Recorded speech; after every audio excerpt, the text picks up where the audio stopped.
Doki doki ooh ooh, all my heart's for you, my wonderful fiance, Seamus.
Hello friends, welcome back to my kitchen. Welcome back to the very sunburnt Sam's kitchen. It might be a little harder to see on screen, but like I've got a beautiful delineation here and my face is definitely red. It's definitely red. Miri, thank you again so much for the resubscription. It means a lot. I really appreciate it. You're on... I totally missed it. 6 months! 6 months! Holy smokes, it's been half a year, friend. Streaking! A 210 stream streak. Let's go, Seamus. Cogs, congrats on being the official first. Seamus is the official second, and Miri is the official third. Welcome in, you guys. I'm sorry I'm running approximately 30 minutes late, but honestly, with how I was feeling last night with the sun sickness, 30 minutes feels really good because I've been trying to wake up at 9 a.m. And if I had gotten up at 9, I would have had 5 hours between wake up and stream. I didn't wake up until 11, and before I did this stream, I needed to get my stream schedule set up and out. I needed to put the birthday stream announcement out. I had some dishes to take care of because even though there weren't a lot, I wanted to make sure I put away what I did have and that I had like a clean sink starting out. Like that to me felt very important. The first is first, 210. I mean, you definitely have the highest streak, Seamus. You definitely have the highest streak. So I had like those little things I had to get done, and then I had to do the whole stream setup, which that is a process in and of itself to get everything put together, to remote desktop in and be in my kitchen versus at my desktop. Maybe someday I will have a better setup, but for now, this is what we got. This is what we got to work with, and this is how we'll be doing it. So, it took me a little bit, but 30 minutes, not bad if I do say so myself. And I mean, technically it wasn't quite 30 because we've been going now for 11 minutes. So it was only more like 15, which is even better. Speaking of birthday, if you've seen the announcement, you will already know at the top of the subathon goal, I will make a nasty, potentially nasty, Jell-O recipe. And I say potentially because I leave that minuscule chance, that minute chance, that maybe, somehow, one of the recipes that we pick out of here in the probably not great section won't taste as bad as I expect. So like this book I picked up at an antique store, and some of them sound fine. Like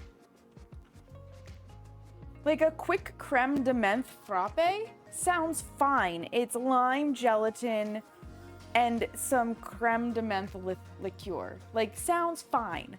But then you get to the back of this book, okay? And we get into the weird shit. Like molded potato salad, which combines into lemon gelatin, some Italian salad dressing mix, vinegar, bacon, cold cooked potatoes, water, and mayonnaise. Like, you know, it gets interesting back here. The only requirement I'm making for which one of these recipes I make is that whatever ingredients I buy for this has to be something I would use elsewhere in my kitchen.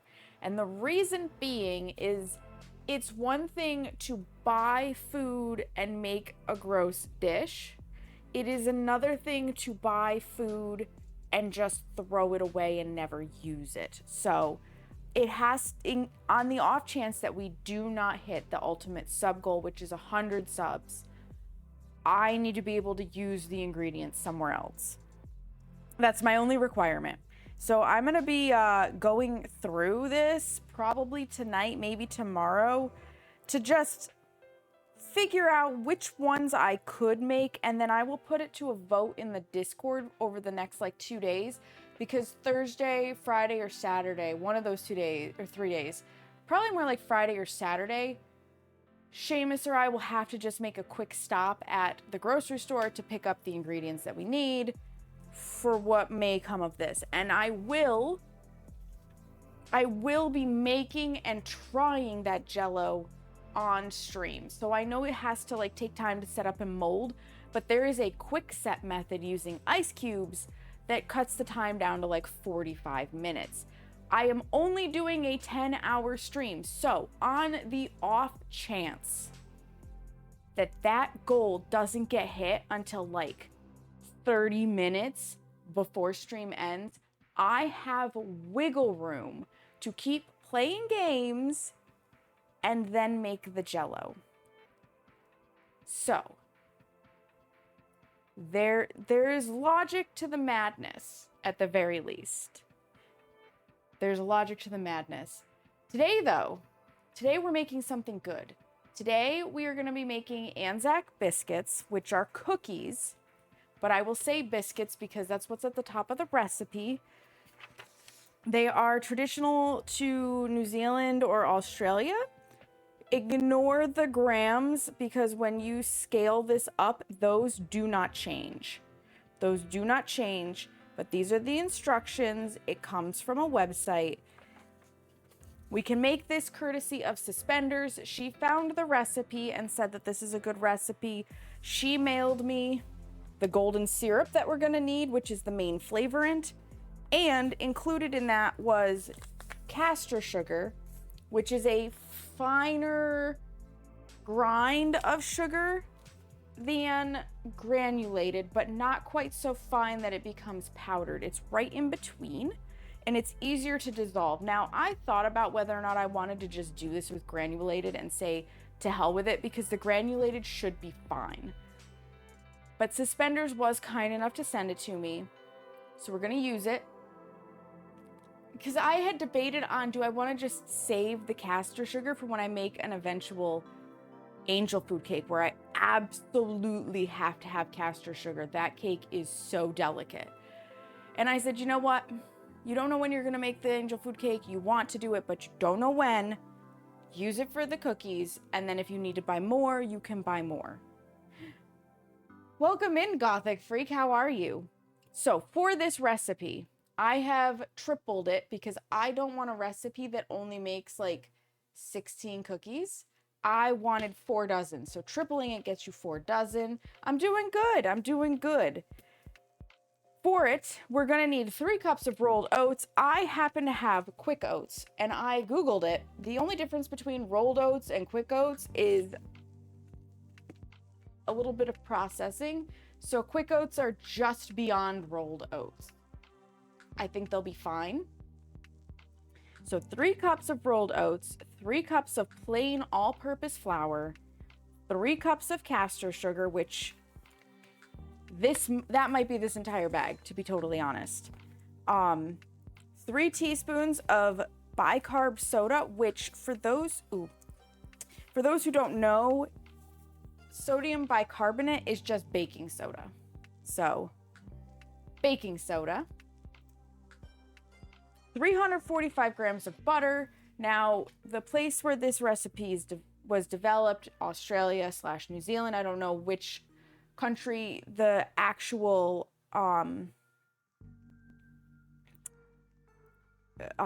recipe writer comes from, so I will just use both.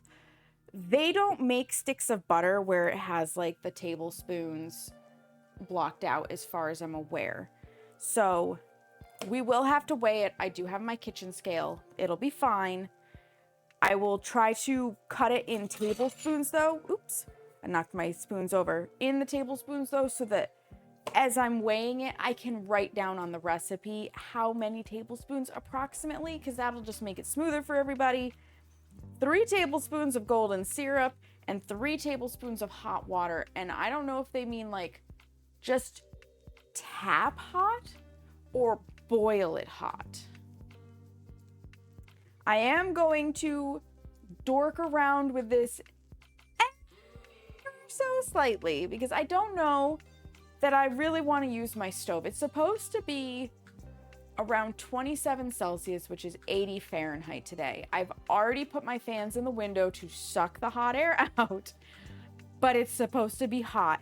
And I kind of would rather microwave the butter and the golden syrup. So I might do that because the instruction for it is to heat the butter and syrup in a saucepan over low heat until melted and then remove it from the heat. I can melt them in the microwave. So we're going to attempt to microwave it. So we're going to start the recipe. I am skipping steps 1 and 2. If you are in the Discord, the recipe is in there, right, Cogs? So if you want the recipe, if you want to just get to the link, it's in the Discord. That's the best place. So instructions 1 and 2 are about preheating your oven and lining your baking sheets. I use air bakes. Air bakes do not really need to be lined. So we're gonna just YOLO it. It should be fine. I may be proven wrong for the first time ever with my air bakes, but we should be fine. Pardon me. So we're skipping steps 1 and 2 on this. So step 3 is combine the oats, the flour, and the sugar in a mixing bowl. Here's my mixing bowl on my beautiful KitchenAid. Yeah, I will not be putting them in for 3 minutes at one go. No, it's short bursts. Short bursts. Ugh. So we need 3 cups of plain flour.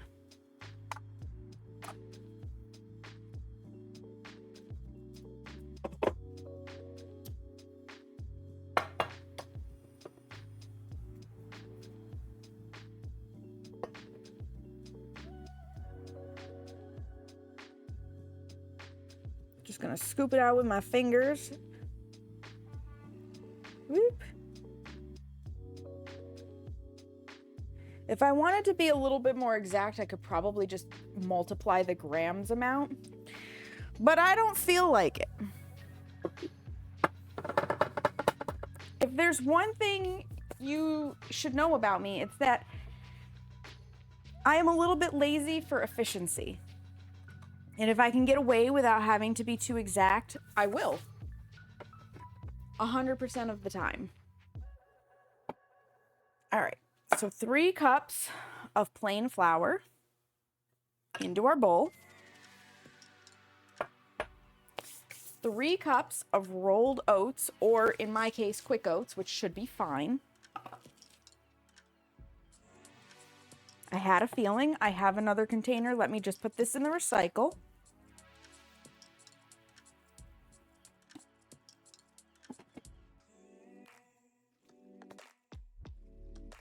I'm gonna have to grab this one from over here.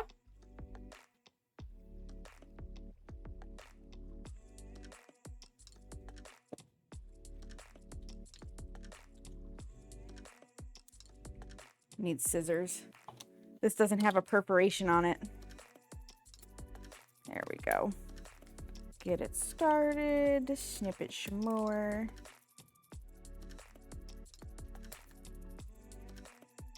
That's garbage. A little bit of extra cardboard.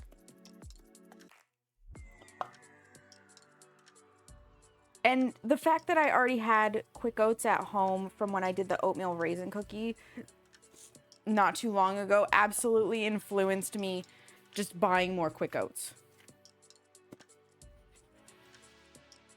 A little bit more.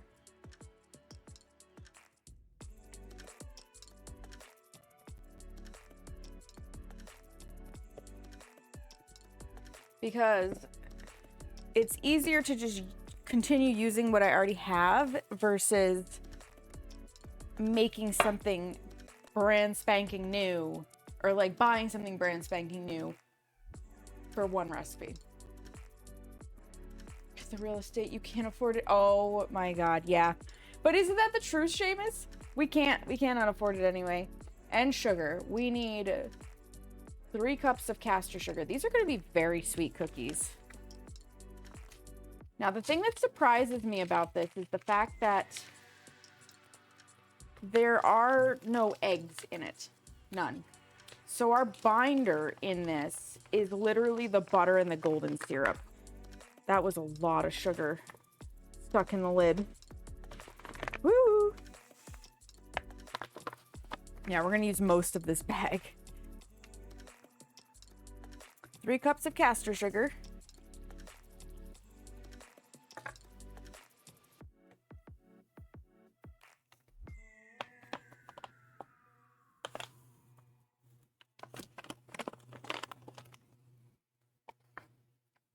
Let me just get rid of all of the excess that came out of the lid of the bag as I was opening it. And I am just going to give it a quick stir in the bowl to mix it together using the paddle that I'm going to use in a little bit so that it's not layers of ingredients.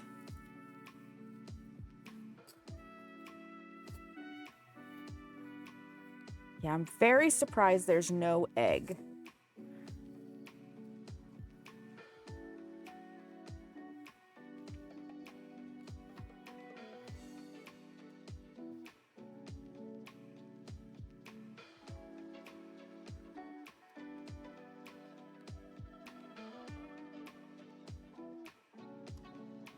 Because usually egg is used as a binder to help hold things together.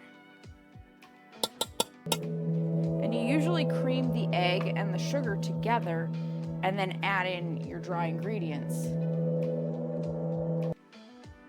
Oh my goodness, good cooking formula. Thank you so much for the raid. Welcome on in, Raiders. My name is Saknika. You may also hear me called Sam. I'm a member of Everbreak Global Gaming and Set the Tone, a variety streamer here on Twitch. And today we're in my kitchen and we're baking. We are going to be baking Anzac Biscuits, aka cookies. I am a USA Girlie, but I have a very kind person who sent me golden syrup and the recipe, so we're giving it a whack. We're giving it a whack. What were you guys up to? Absolutely. Welcome in, welcome in. Speaking of golden syrup, now it's all over my fingers. Thank you for the shout out. Ooh. Ooh, you were also playing food and drink, which means you must have been in the kitchen too. What were we making today? What were we making? Well, you tell me that. I actually just want to take a quick Google for other similar recipes because I am mildly concerned about the lack of liquids compared to dry ingredients in this. The butter might be enough, but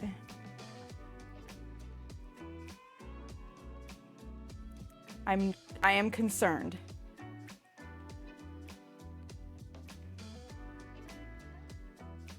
Just mildly, so I want to see what other recipes usually put. Nope, never mind. Another recipe also does not have anything else for a binder. Cool. That makes me feel better. You gained 5 pounds just reading that. Lobster brandade. I probably pronounced that wrong, but that sounds amazing. That sounds absolutely amazing. I don't think I've ever tried lobster before, actually. So I don't know how that would be. I can't even imagine to taste it. Bro dad for short. I love that. I love that.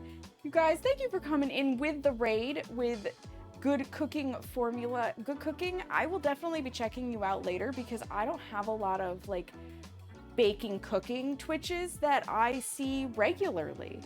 Like, I should explore the channel section more. I've just been highly distracted.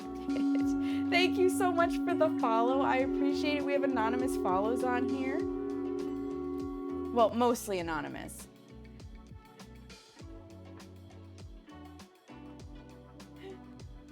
If you need to rate and run, he only streams on Monday since he's, you know what? That's fair. That's fair. Real life has to come before Twitch, unless Twitch is like your moneymaker. That's just, it's the unfortunate thing of life. Adulthood comes with responsibilities, and responsibilities are poop. If you need to rate and run, I totally understand. You've been streaming, you've been busy, you might want to eat what you made. I will do my absolute utmost to take great care of your community here while we bake cookies. You made dinner, I'm making dessert. Yeah, you gotta put in the work. You do. You do. You gotta earn that paycheck so you can buy the stuff to make the food. All right, so we just put our oats, our flour, and our castor sugar in our bowl. The next step does say to heat the golden syrup and the butter until melted on the stove. But I'm gonna microwave it, because why not? Smoking one before cleaning? Fuck yeah. Fuck yeah. This is gonna sit over here because I need to pull out my food scale. I'm probably gonna need to fit most of my butter in there. Yeah, I'm gonna get an actual like bowl. I'm terrible at guesstimating how big of a container I'll need, but I think this will work. Power on. That's why you're 10 pints deep. You know, we've all got a vice. We've all got a vice. Mine is sugar. I'm a sugaraholic, and I should drink and eat and consume a lot less sugar than I do. Unit, we need grams. Keep going, there we go. Now, please kindly stop doing your bouncing bullshit. And I'm gonna need a kniffy with serrations. That's true, there is sugar in beer. There is. That's what the yeasties like. The yeasties are very much like that sugar. I know because my fiance, Seamus, he's in here. Jarl Seamus, he brews. We brew together mead, and he also brews beer. It's good times.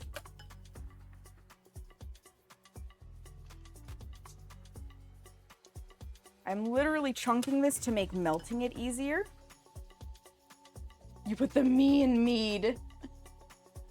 It is good stuff. It is. I'm trying to convince him one of these days for us to actually put together a batch of mead and bottle another batch at the same time on stream. He has yet to agree, but I'm working on him. All right, so one stick is about 119 grams out of the 345 that we need.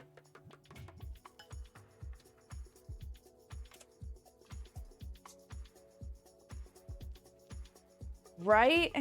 I mean, technically speaking, unless we got a liquor license here in the States, we legally can't send it anywhere. Legally.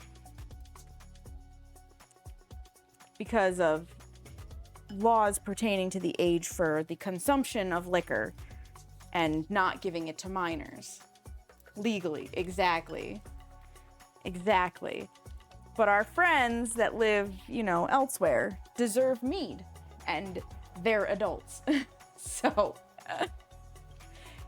or my family that has moved out of state that I'm not going to drive 4 hours to deliver mead to.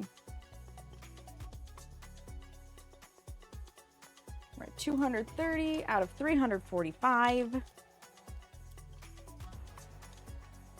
Exactly, it fell off of a truck.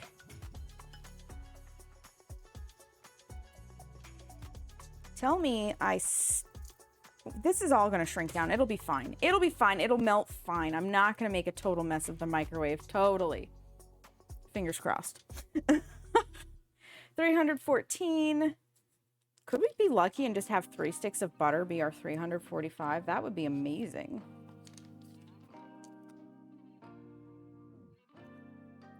344 grams. I'm gonna call that, well, do I call that close enough? Because if I could add just like half a tablespoon more. You know what? I'm gonna add a whole tablespoon and we're gonna hope for the best. This has to be a little bit more. But I'd rather a little bit extra than a little bit less. And since my food scale does tend to bounce a little, it doesn't like to hold the exact amount properly anymore. I'm gonna call that good. It fermented during shipping. Exactly, Sweetwater. The contents were for demonstration purposes only. That's right. We sealed that forever. It was supposed to be permanent and act like a lava lamp of sorts, like decoration. I don't know how it opened.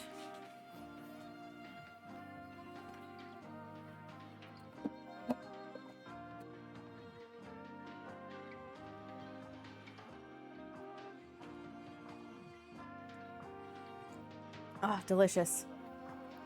Delicious cold water. Okay, so there's our butter. This can go back over here. Now we need 3 tablespoons of golden syrup. The messiest thing to ever be on this earth, I swear. But the fact that I managed to clean out the lid well enough to like not have it be completely sealed shut, I'm gonna count that as personal win. Getting into cartels mentally, that's right. It's Schedule 1 IRL. Except for we're not getting people addicted to our product. 3 tablespoons? 3 tablespoons. This stuff, by the way, like, I watched a lot of Cupcake Gemma and whatnot. I watched a lot of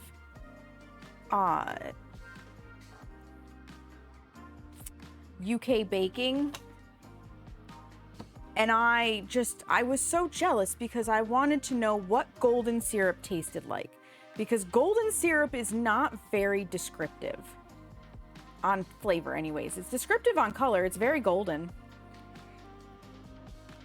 There's no comparison to any of the substitutes that people give in the comment sections of like, oh, just use honey. Oh, just use maple syrup. No, golden syrup is its own beast. And it's so good, and I'm so upset that it is not common in the United States. It tastes like smoky caramel. That is the closest approximation of flavor I can give for any of my stateside friends that also do not have access to the delectableness that is golden syrup.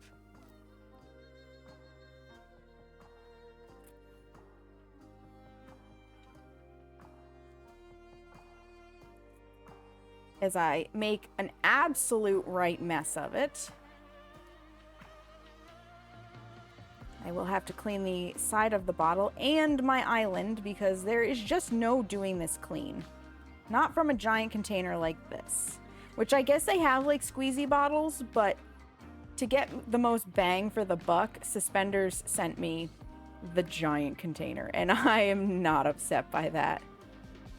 If I was smart, I would get like one of those little bears for honey that we have here, and I would just, you know, decant some of it, and then I could pour it instead of whatever it is I'm doing right now with making a mess. But you know, half the fun of baking sometimes is making an absolute mess.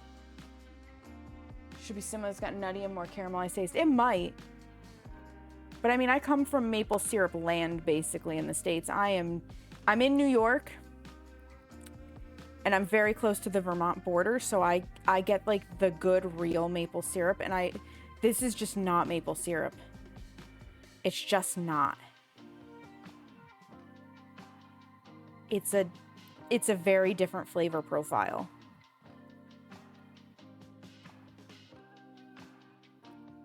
Just like if a recipe called for maple syrup, there's nothing that you could replace it with to get the same flavor, in my opinion.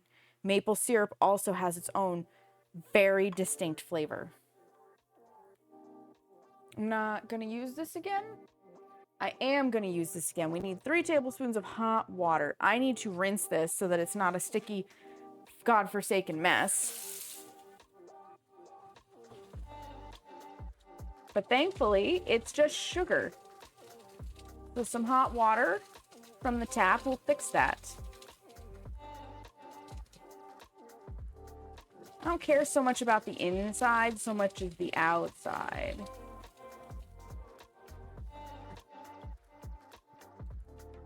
I just don't want to leave a pile of sticky on my island, basically.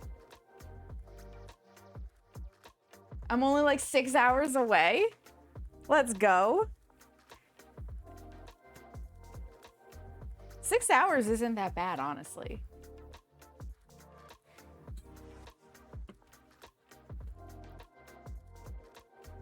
It's really not that bad in the long, grand scheme of things. We just drove, I think it was about 4 hours round trip yesterday, going to Fort Ticonderoga and back, which was phenomenal. Absolutely phenomenal. They were doing a military flyover as part of their 250th anniversary of the American Revolution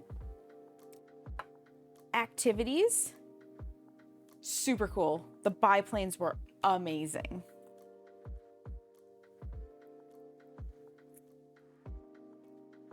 Because when you need a seance to contact your mother and your dad is lonely, you take dad out for Mother's Day. Okay. So that wipes up the golden syrup.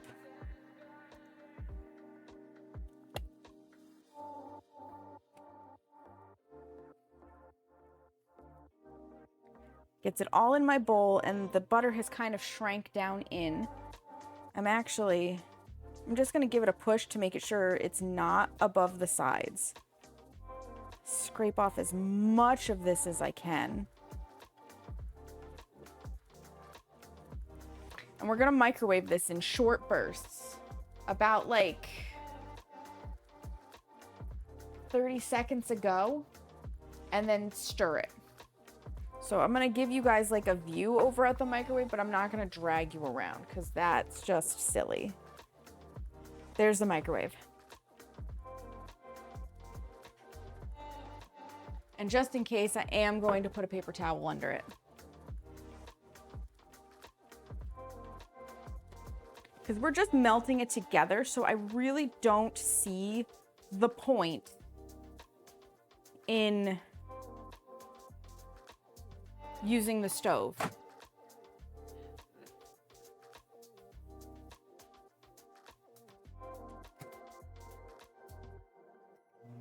And my start button is conveniently 30 seconds.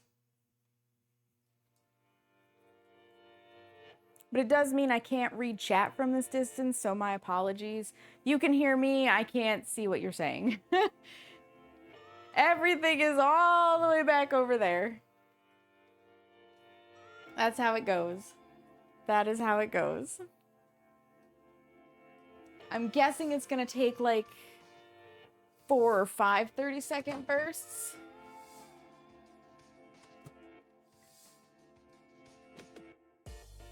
But I don't want it to bubble over. I don't want to actually like boil it.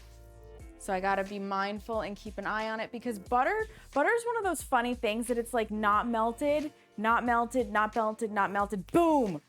Messy. Overcooked. It just goes so fast. Especially in a microwave. Especially in the microwave.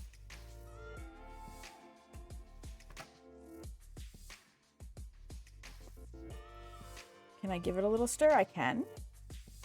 So I will. Start mixing it in.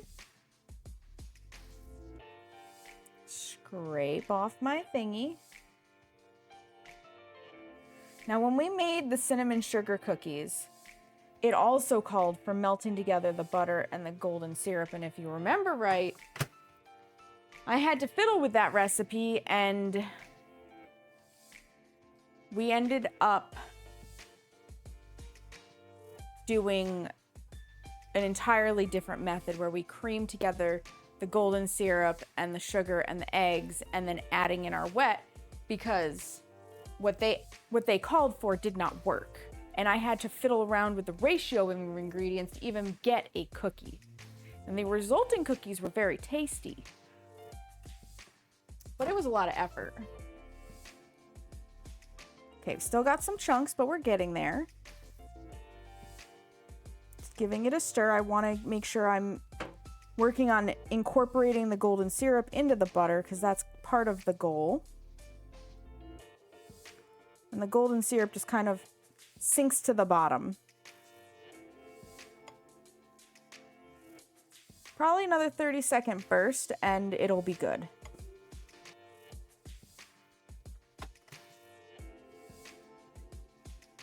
And I am just keeping an eye on it through the door, because that's smart.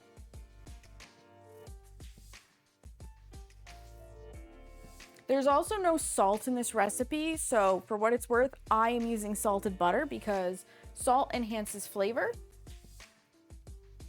And I like flavor. I also happen to like salted butter.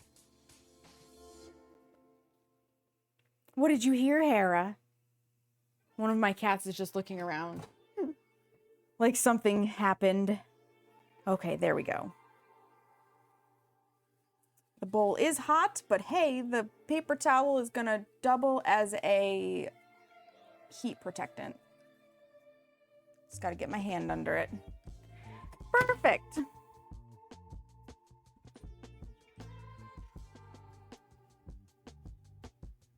And then I will spin you guys back this way. Pixie, hello! Right? No salt and cookies is a shame.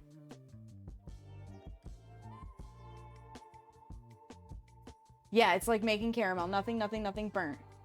Pixie, you're awesome. You're awesome. I appreciate the lurk, friend.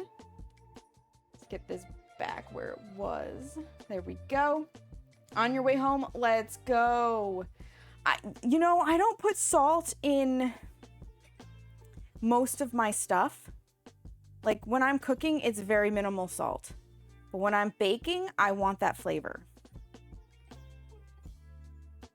I'm just giving it a stir to bring that golden syrup as much up off the bottom as I can, but I don't know that it's going to fully incorporate. So the next thing is to mix the bicarbonate of baking soda, and hot water, and then add it to the melted butter and syrup mixture. The mixture will froth up. This could be interesting.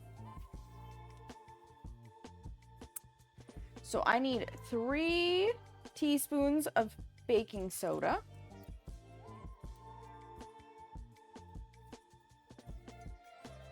We apparently have a car concert outside. I don't know if you can hear that, if my mic picked it up. I mean, it can change the result in cookies, but I've never really had it be significant enough to matter. Personally. And we need 3 tablespoons of hot water. I need a little dish. We'll put the baking soda in first. It's all 3s. 1, 2. I'll bring this over here where you can actually kind of see what I'm doing. I forget the limited field of view. 3. And then we need 3 tablespoons of hot water. I'm going to go over to my sink for that. Thank you for the follow. I appreciate it. And it doesn't say boiling, so we're going to go with just tap water hot. I think it's so it doesn't re-chill the butter. It's probably what the goal is here. 1, 2, 3. And then I can just use the tablespoon to give it a mix.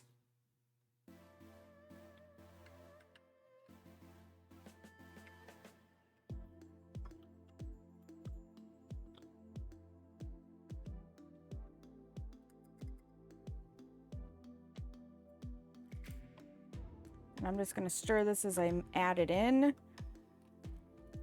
to try and minimize some of the frothing. Maybe.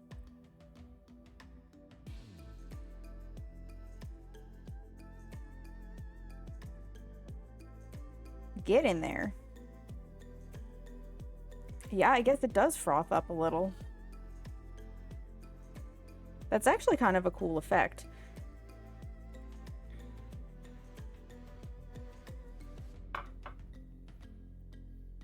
Then we add the frothy, melted mixture to the dry ingredients and mix well.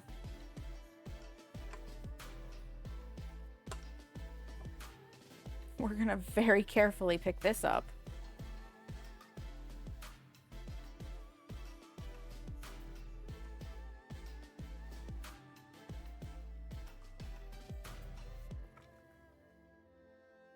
Okay, that's as much as I feel safe pouring without actually like having something to help me hold on to it a little.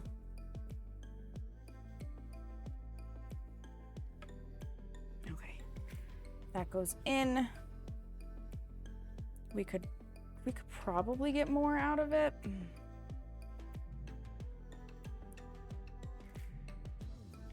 The bottom of the bowl is just so much hotter than the top of the bowl. Is the problem.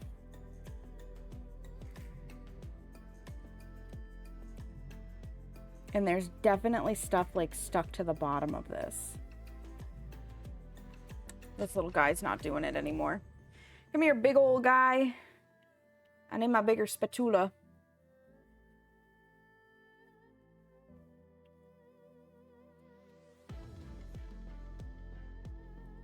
Really just scrape it up and out.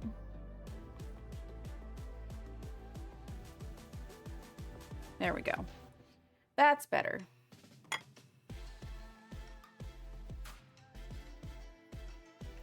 We're just gonna give this a quick mix. Normally I use my actual gadget for this, but we're just gonna get this spatula in there. And then I will use the KitchenAid to do the hard work of really combining it.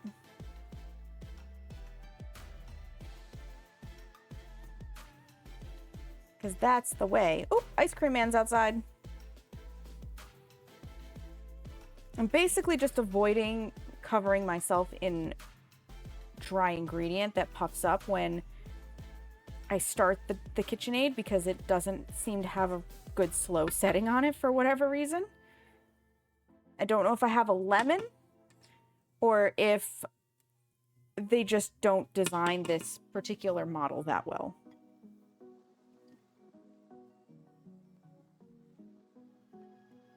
I may have needed a bigger bowl for the butter and stuff, actually. The bowl was rimmed. This is what I'm looking for. My paddle attachment.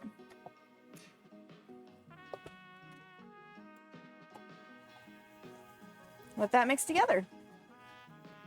They smell really good. I'm not gonna lie, they smell phenomenal. It's gonna be a new kind of oatmeal cookie for me, basically.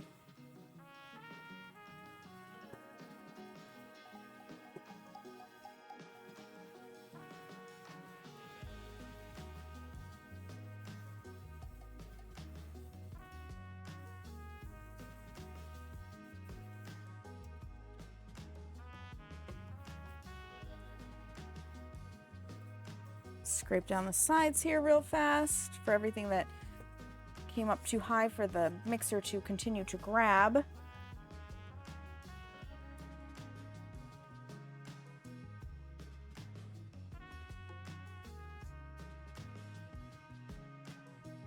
There we go. And then we'll give it one more shot with the mixer.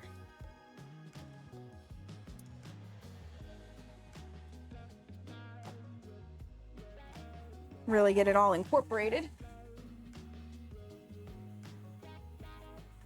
It says stir well to combine. The KitchenAid will stir well for us. Yeah, it looks like it's sticking together. That's the ultimate goal of a cookie, that it will hold its shape. so that you can actually put it on a tray. Give this a little scrapey scrape before we whack it off. Because we always whack it off when we're baking.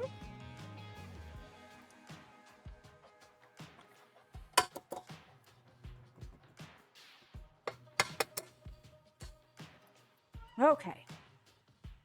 Next step, moving shit out of my way. Scrape down the sides of the bottom. There should be. So what's happening is that it's pushing things up the side of the bowl to the point where it's above the shoulders of the tool, and then it can't grab it. It is scraping the bottom and it is scraping the sides. It's just there's so much in there because I'm probably putting more capacity in my KitchenAid than I'm supposed to, that it can't get it all. That's my struggle.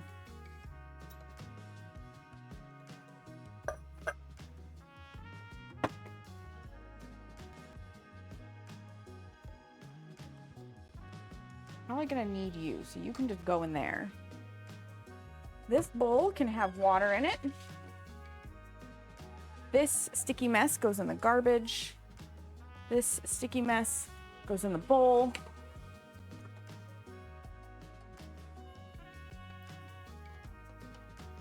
Wipe up what little sticky mess I have on here.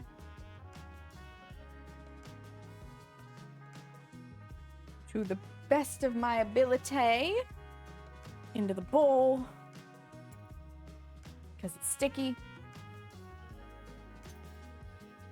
And basically, I'm making space to be able to put the cookies on trays. We love a sticky mess. Ooh, dork. Ooh, ooh. Welcome in. We're better when it was offset a bit so you can scrape the sides when the machine went. Yeah. Yeah. Those were the days. Yeah, this actually looks really good. We're gonna find out if it will cookie. It should. It should. I have faith in this recipe. Unlike the last one.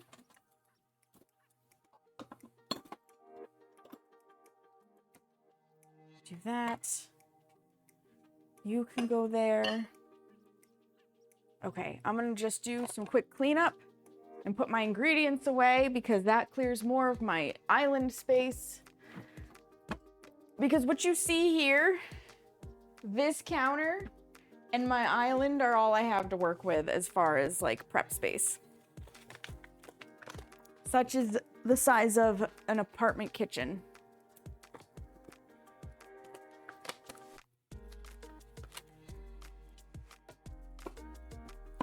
So in order to keep going, we have to clean up.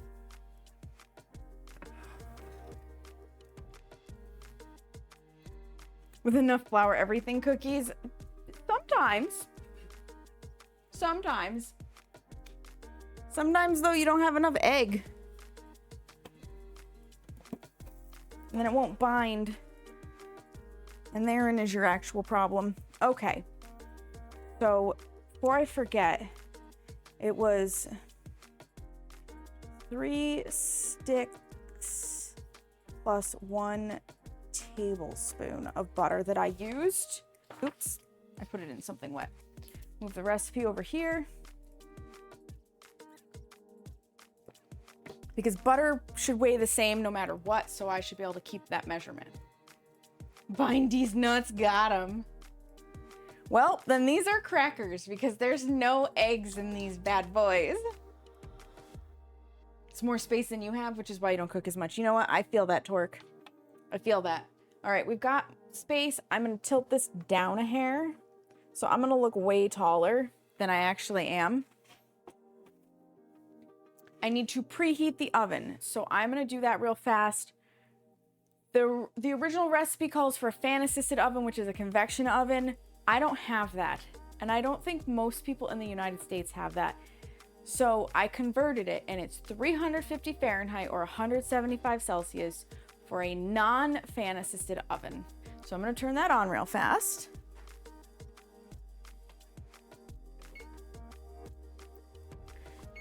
Turn the oven light on so that I know the oven is going. There's nothing in there. All right. It says leave space for the growth of the cookies to spread. Yeah, it's about 25 degrees more. Yep. Ooh, that was loud. My apologies. I've got my air bake tray. I have my cookie scoop. It says to scoop out tablespoonfuls of the mixture into balls. I find that a tablespoonful is about a number 70 cookie scoop. Now I think I have to squash them, so I'm just lightly pushing them together and then I'll put them down.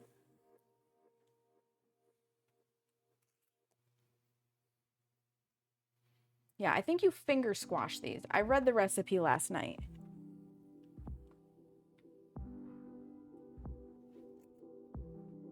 Despite all of the sugar and syrup in this, they are not sticky.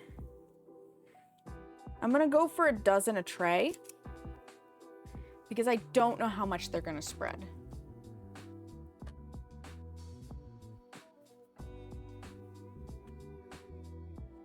So that feels safe to me. You're learning something? You know what?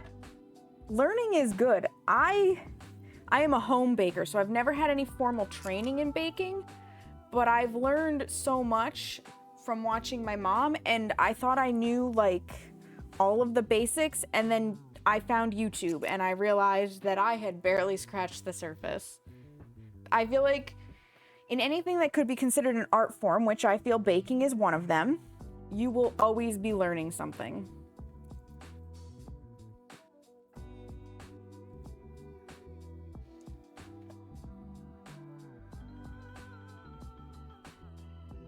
Always, always. Because somebody's going to come out with a new technique or a new recipe or a new gadget. And some gadgets are good and some gadgets are garbage. Like, I'd really like one of those pushable measuring cups where you squeeze the bottom up and it pushes everything out for my shitty ingredients like peanut butter or in this case golden syrup that stick to the sides of everything. Honey is another good one to have it for. But then there are other gadgets that I'm just like, why do I need this? What purpose does this serve?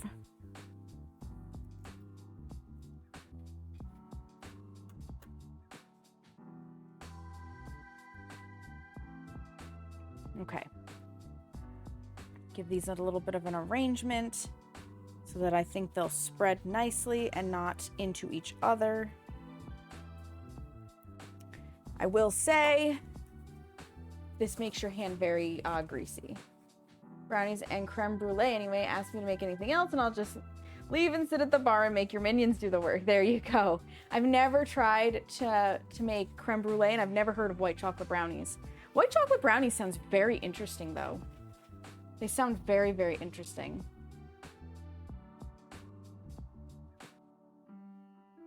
Okay, now that my hand is not like super greasy, it does say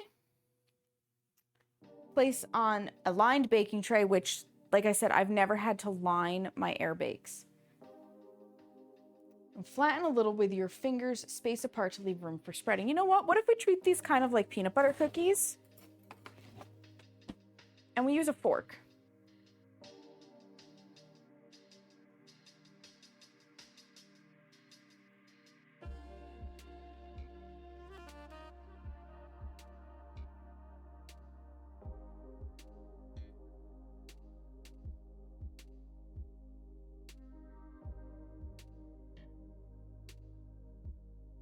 I doubt we'll see the fork lines, but you know, maybe. Maybe we will. Okay, that's one tray.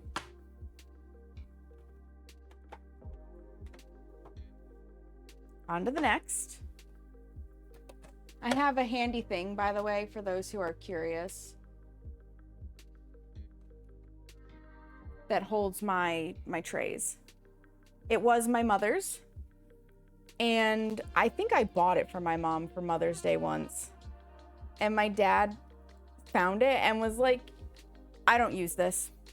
Please take it. And I was like, okay. Okay. Not gonna argue with you, Dad. And you know what? I bet I don't actually have to roll them into balls. So we're not gonna. We're just gonna scoop and plop. Which will spare me from getting quite as greasy.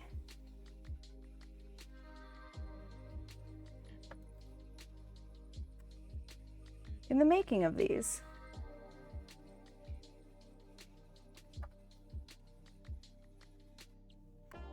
Especially since we're gonna fork them down anyways, so that'll help push them together.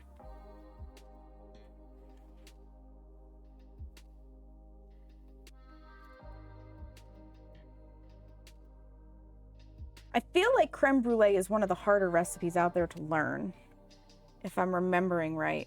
It's on my I will learn this someday list. Just like macarons are on my I will do this someday list. Those are going to be wild. Those are going to be wild. I've been thinking about how, am I doing 1, 2, 3, 4? Yes, I am doing a dozen. For a second there, I thought I was doing 16 at a time, but no, I'm doing a dozen. I'm thinking about how to handle it if I'm going to do a recipe that has like cooling time and stuff. And I think I'm just going to have to put in my description that we are gaming while cooling. I think that's going to be the answer.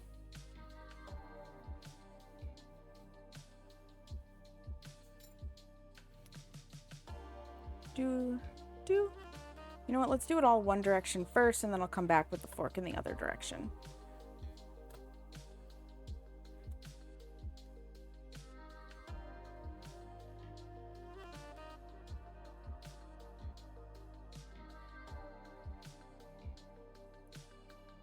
Peanut butter cookies are also something that I specifically haven't made on stream before, so they're on the docket. I've made peanut butter blossoms, just not peanut butter cookies. Okay, these bake for 18 minutes or until golden. So, I'm just opening up my clock app on my phone for a timer. I am going to start them at 16 minutes, and the reason being is I want wiggle room to say, nope, I don't need quite that much time, and to catch them before they burn. That being said, if 16 minutes turns out to not be enough, I can then just as easily keep going. So let me put the first tray in and get that timer going.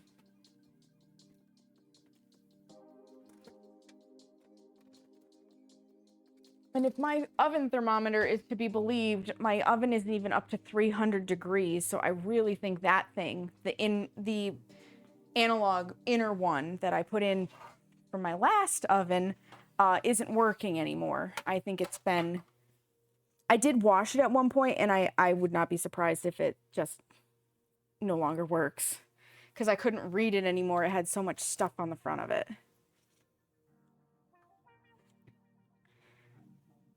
And the oven is way too new. Like, we're talking less than 10 years old. It might be 5 at most for it to be having temperature holding issues. Way, way, way too new. So we're just gonna scoop out our next batch. I've got this tray and one more that I can scoop onto. We're going to get more than 4 dozen cookies. I'm going to tell you that right now.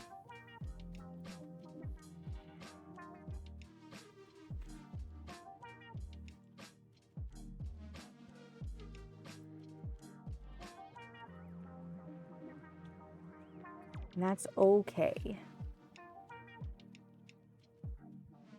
I just felt my cat run behind me. Oh, yeah.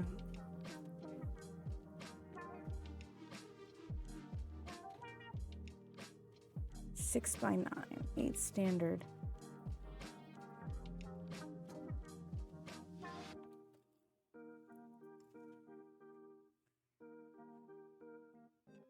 Ugh. Give me a second to poop these out. I know the ads are running. I can't pause for ads with cookies. Not baking anyways, not easily.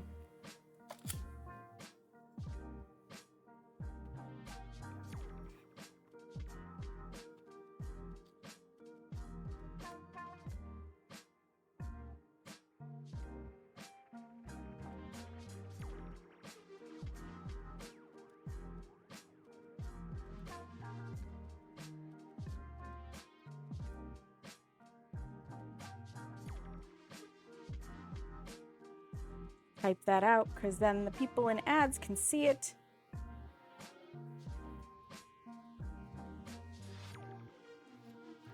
So we can be polite like that. Fork it down, baby, fork it down.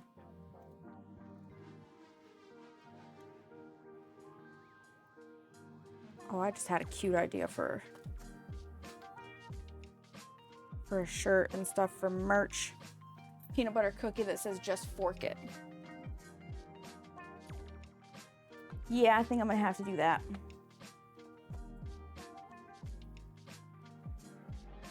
I think I'm gonna have to do that. Next tray, last tray that I can pre-set up. Oh, but first, let me scrape my batter back into more of a cohesive grouping.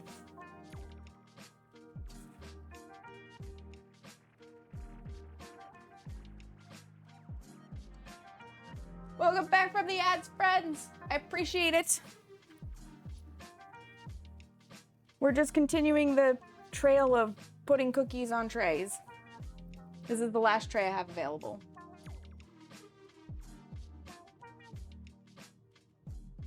I keep thinking I'm hearing an alert or somebody talking to me, and it's just people outside because the window's open with the fan in it.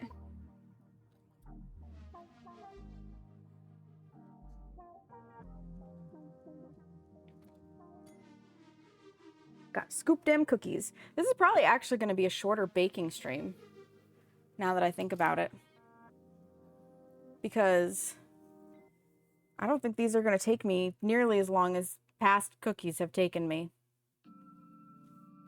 I don't know why I was so slow the last time we baked.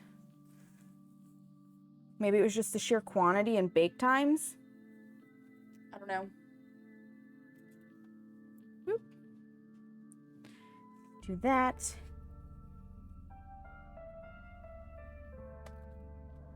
I can't wait for these to come out though and to try one and see what they taste like. I'm very curious.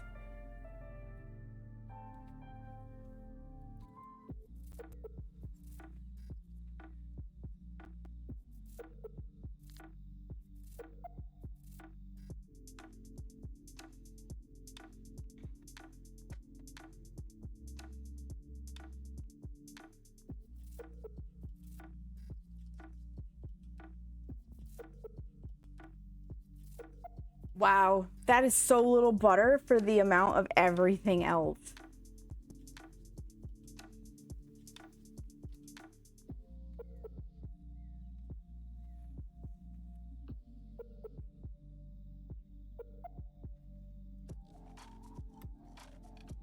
I can see why it would make a lot though if you need over a dozen eggs.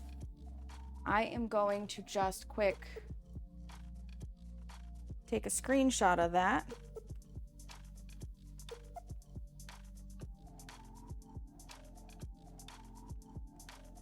$220 per week. You must work in a bakery, which is awesome to say the least. Tons of brownies. Brownies are delicious. Not gonna lie, brownies are delicious. If I get hankering for a midnight snack, I usually put together brownies. Just basic brownies. And I call them midnight brownies because why not?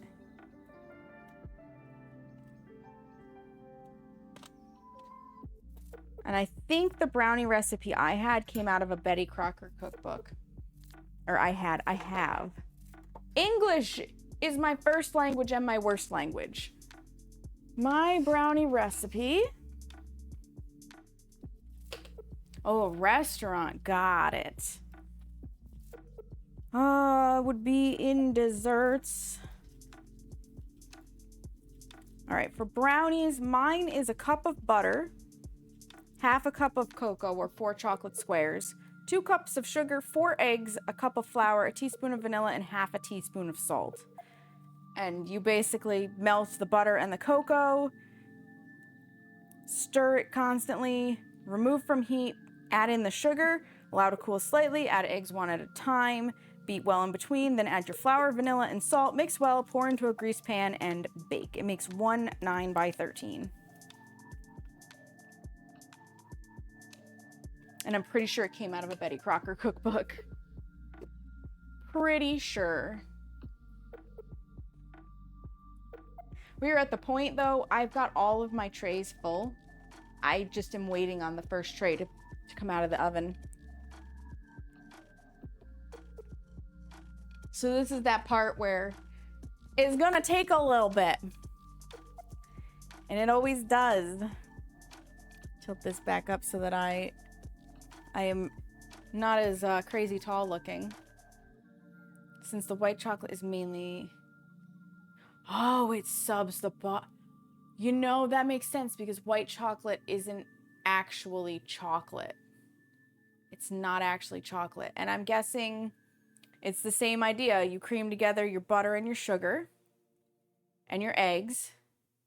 And then you probably cream together first the eggs and the sugar. Then you add in your butter. Get that all mixed. Then you mix together your baking powder and your flour. And you're going to add that in. And I'm going to guess you melt the chocolate before you put it in. Melt chocolate and butter, then cream, sugar, and add dry. Ah, gotcha.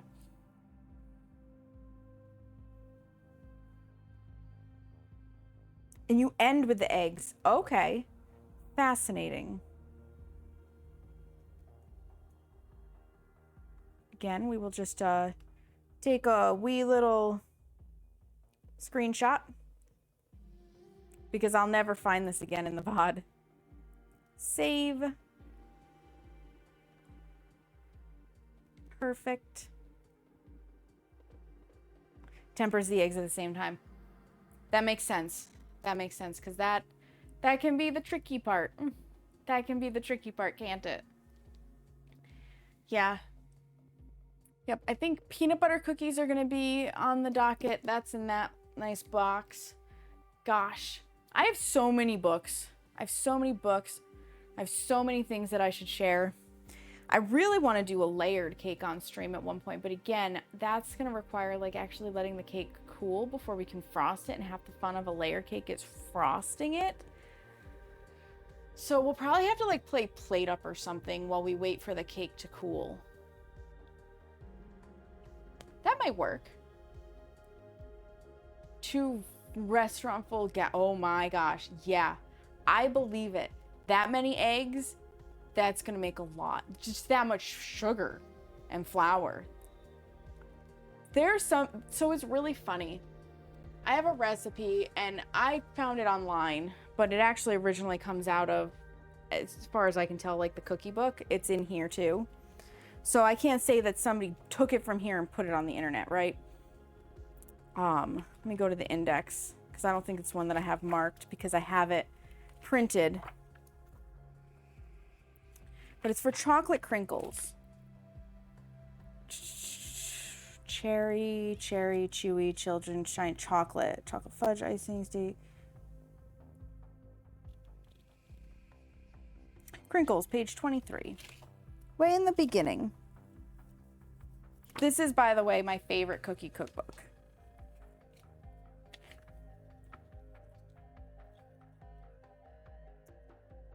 So, chocolate crinkles look approximately like that. And this recipe calls for 2 cups of flour and 2 cups of sugar and 4 eggs. Now, in the book, I believe it. It calls for 6 dozen cookies. On the recipe I printed out, it said it made like 2 dozen cookies. And I was like, how big are you scooping your cookies that much ingredients makes 2 dozen cookies? And the answer is way too big. The answer is way too big, because when I first made it, I didn't have this book. And I made it based off of that other recipe, and I thought I was going to need a triple batch to get enough. And I had way too many cookies because I did it all at once, like you do. So, you know, that's a thing. So I learned very quickly to be able to look at the ingredients and be like, I think you're lying to me. I'm pretty sure you're lying. Oh, those cookies look really good. They are spreading nicely. I'm gonna spin you so you can kind of see, because I want to take a peek at how they're looking. They are golden. So I'm gonna let them go for, gosh, I have another 3 minutes on my timer. And I'm wondering if I shouldn't take them out now, because it says bake for 18 minutes or until a golden brown color, but I want to make sure it's baked all the way through, if that makes sense. Yeah, basically, I made enough cookies to last a lifetime. Thankfully, I made them for Christmas cookies. So since you're new here, and anybody else that might be lurking that's new here, when I bake my Christmas cookies, I am baking, I think they go to 20 different locations, but it's closer to like 40 to 50 people that I'm baking cookies for. And in 5 days, because I have it broken apart into a 5-day segment, I bake nothing less than 110 dozen cookies. Just a small amount of cookies. I make, at this point, I think 10 different varieties. I think it's only at 10. Yeah, next batch, undercook it. Yeah, it's too many cookies. It's so good, though. It's so good. I make old-fashioned sugar cookies, 2 kinds of spritz, chocolate crinkles, and the chocolate crinkles are my nemesis, but we discovered this year that this guy with a silicone bottom actually works way better for getting the scoops of the chocolate crinkles. Thumbprints with the jam in the center. We don't make the kaleidoscopes anymore. We replaced those with the Christmas balls, which you can shape to be bells, but fuck that. I don't have that kind of patience in me. I tried that the first year and everybody said they look like nipples, so we're gonna pass. Peanut butter blossoms, butter dreams, which are butter cookies with a cherry in the center. I have to really think at my list. What else do I make? Candy canes and bonbons. Now the candy canes are red and white dough twisted together, shaped on the tray, and then sprinkled with a combo of granulated sugar and crushed candy cane dust while they're still hot, so that it sticks and they get that minty goodness. And bonbons are this frosting like dough that you wrap around a center, and I do gumdrops, and they're so good. Those two are my longest bake, though. Nothing wrong with nipple cookies with milk. Oh my God, it smells good in here. Does it, Seamus? Welcome home. All right, we got 30 seconds on the clock. Oven mitts. Spinning.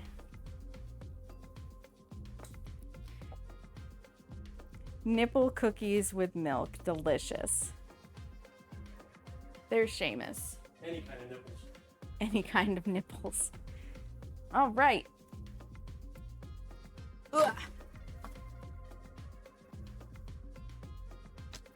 Ah.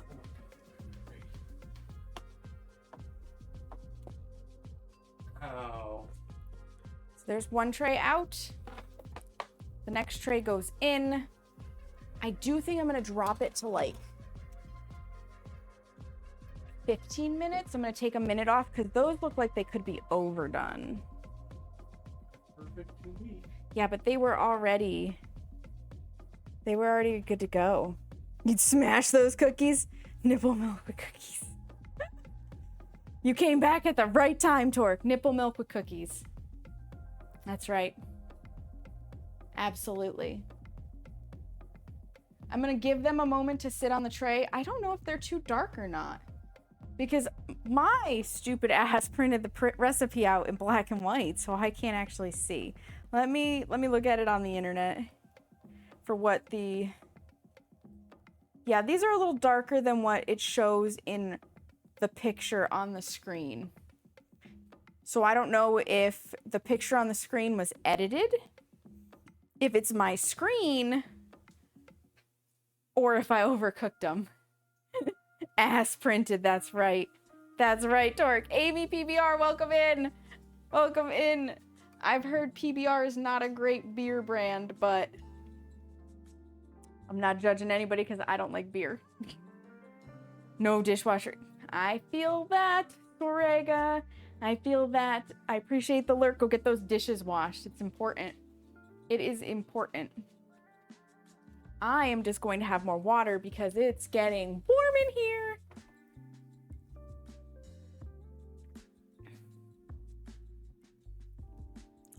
Oh, it's a joke from a different food and drink stream. I love that. The first thing that came to my mind was beer.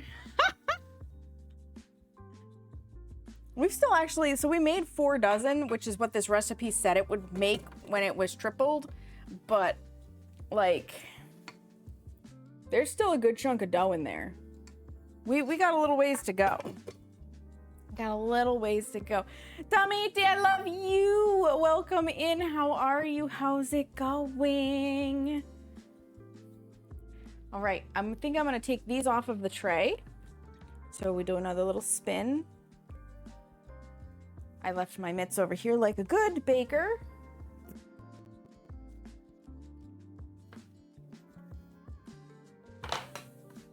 Oh, they're still soft. They may, like, as they cool, they'll probably harden up a little.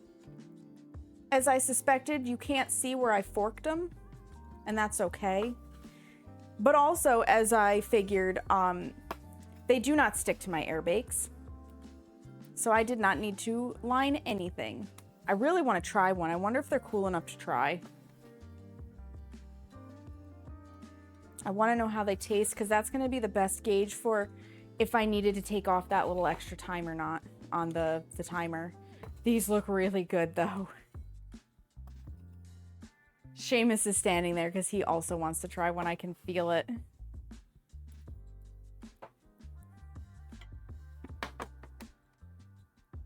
I can feel it in my bones. Oh no, they're way too hot. They're gonna need like 5 or 6 minutes to cool off so they don't burn our mouth. Nobody wants burnt mouth cookie. You play League of Legends until 4:30 in the morning time, ET? Oh my god. Oh my god. You've been wowing? Yeah. I've seen you on the World of Warcraft. I've seen you. I know. Oh my god, they're phenomenal. And you can't get the original airbakes anymore, which makes me so sad. But Nordic Ware has what I found to be the closest approximation. Thank you so much for the follow. I appreciate it.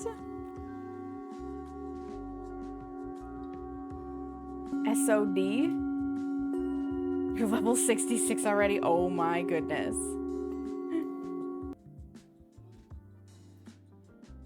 Oh, Season of Discovery. Gotcha. Yeah, I played WoW for that 1 month, and then everybody got distracted with other stuff and I stopped, and I haven't had the ability to go back. Oh, between expansions. Gotcha. So as far as I know, Torque is playing Classic because the team leader for Set the Tone, Glay, has a guild in Classic called Plow, which is an inside joke because he just puts plow in for words, kind of the way Buttspot used to put butt in. And people are trying to level up so that they can do classic rating in Plow. I just don't have, you know, $15 a month to spare for a game that I may not play enough right now. It's GOAT, Cataclassic. Yep, there you go. Look, you're in among fellow nerds. That's what this whole thing is. It's the nerd empire. Just checking with my hand above the tray to see if I think it's cool enough to try to put more cookies on. Cookies are still too hot to taste. I don't want to burn my hand like I did the last time I was baking, and considering I'm already, like, this is not a shadow. This is not a shadow. This is sunburn. Considering I've already burnt myself yesterday cooking in the sun, I don't need to cook my hand on a hot tray again. Hit level 20 last night, then you become a toxic little girl. Oh my god, Dummy D. Not the toxicity. You give it another go, maybe. Never was a big fan of subscription-based games. Yeah, and that's fair. And I don't know that this is your style of game, Seamus. I don't know. I think it's cool enough to put some on. I just need an oven mitt to put it on my island because I'm not gonna be that person again. I'm not. I'm being smart.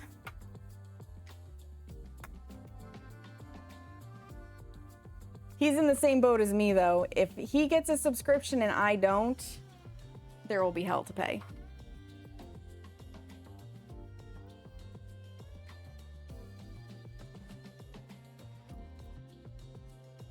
It's a shame that you can't have a subscription per household, though. And, like, Seamus and I could share one subscription.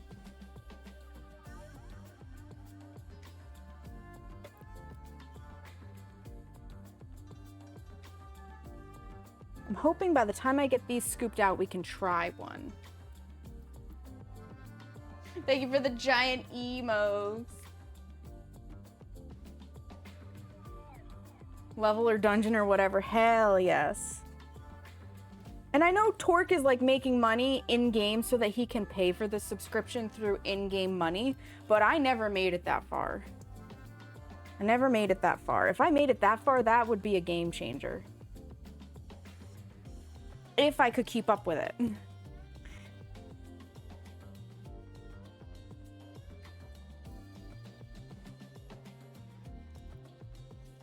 Because that would be the other side of it.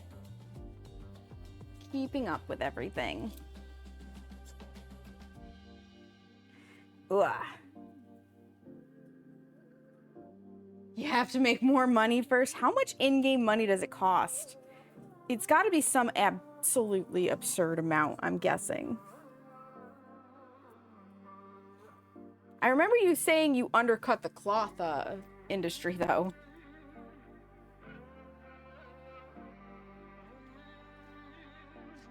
Or can be the currency guru.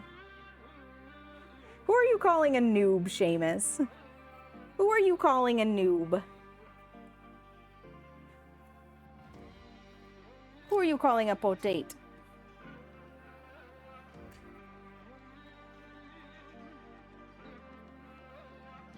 All right, well, there's 5 dozen. We still have more dough to go. I'm guessing we're gonna get 6 or 7 dozen of cookies. Fork them down. Okay, I can touch it just enough right now. Again, it doesn't help that it's gonna be like 80 Fahrenheit or 27 Celsius today.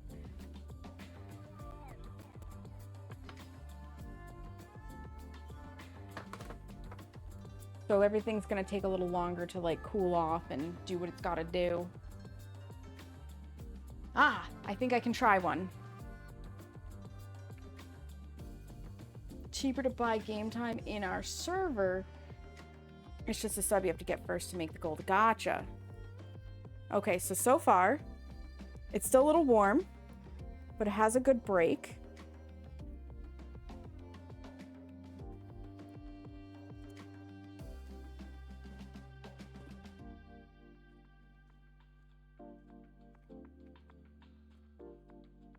These are really good. These are really, really good.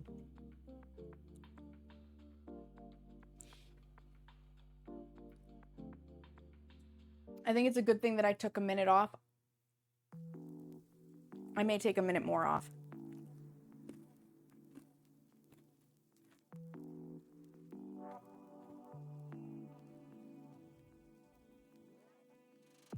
These are fantastic. Since vanilla, oh my goodness. So you've been playing WoW for a long time. 21,000 gold. Oh my goodness.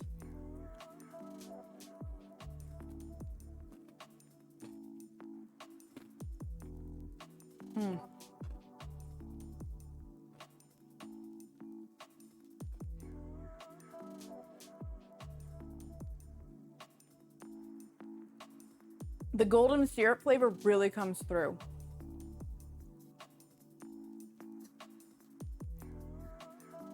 Which means, that means if you substitute the golden syrup with a syrup of similar viscosity, so like maple syrup or honey, you could change the flavor of these. You could make maple syrup cookies. Don't cream yourself too hard, Seamus.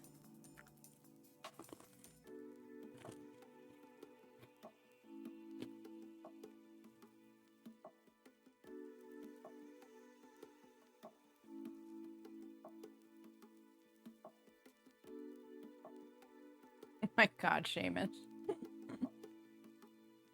You can come get a cookie if you want, though, Seamus. He jumped up out of that chair so fast.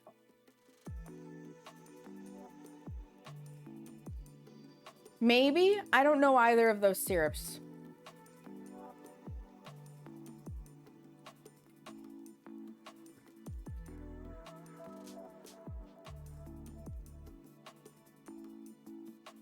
He's thinking.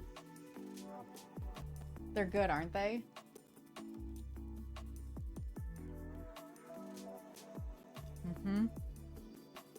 He took a second one to go back in his office with blow kisses. He'll have to come back out to do that, Tamiti, but right now he's stuffing his face.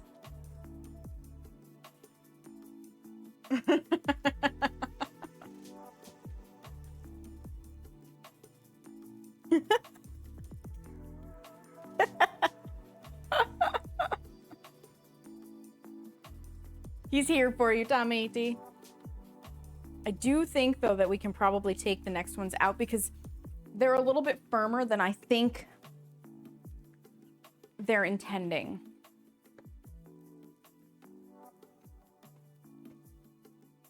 Yeah, see, these are golden. I think these are cooked.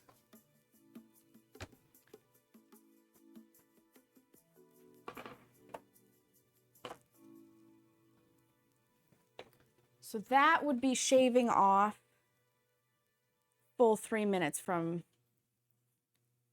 so 13 minutes. We're gonna try a 13-minute cook time. Next tray in. And it could have something to do with the fact that I'm not using a fan-assisted oven. I don't know. I can only go with the description I have. Really evil in maple or honey, right? But it would work. It would absolutely work. So we're gonna make notes. So we're down to 13 minutes. And I'm gonna put this over here. Cookies sound perfect. What is Itnos? I don't know Itnos. I could make maple butter though. You gotta try. You should. You're gonna have to get the golden syrup. That's the only thing, unless you want them to automatically be not golden syrup flavored.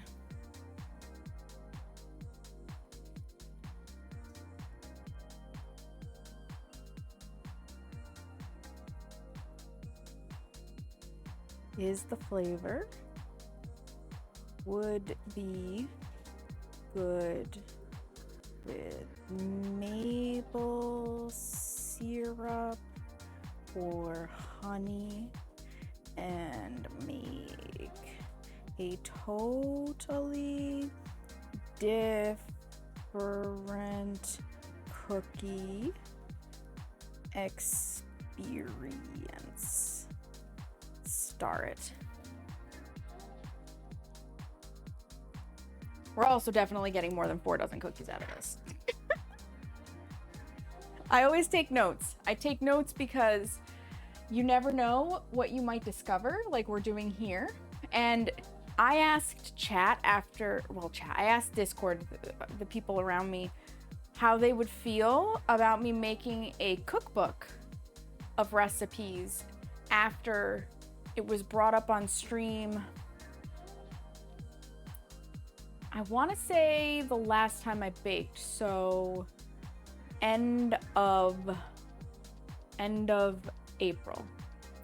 And it basically was a unanimous yes, please. So now I'm definitely going to take notes because this kind of stuff will go into a recipe book. You can eat my meat. 12 pints deep and typing on a phone isn't easy. You know, the fact that you're here typing on a phone puts you in a whole different league because Twitch mobile is a bitch.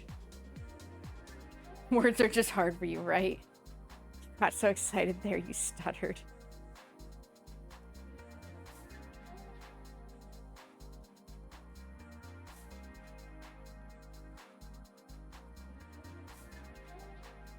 Oh, use it as. Thank you, Tommy E.D.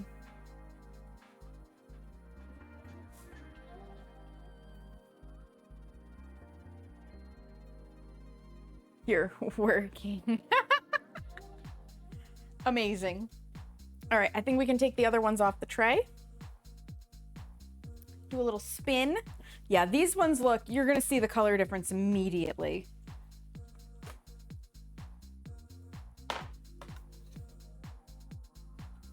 Maybe not, but they definitely have like a texture difference. I definitely think taking time off of the cook time was the right decision. The centers aren't as cooked. I may even drop it to 12 minutes. I don't know.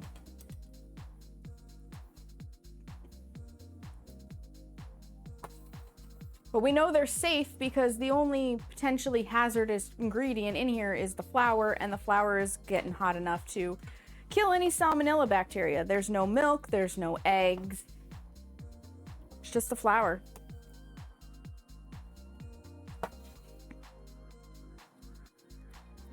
These are fantastic. Just gonna put this right onto the island.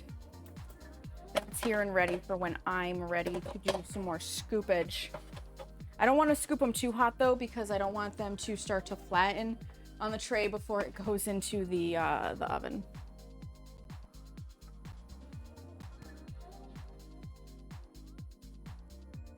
Thank you for getting your daily self-care check-in, Jordo and Tama ET. Welcome in, Jordo. Lurky worky, no worries.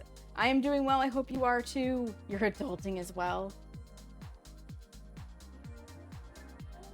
Oh. So you do prep and you drink all day. That makes sense. Most restaurants are closed on Mondays. That makes sense.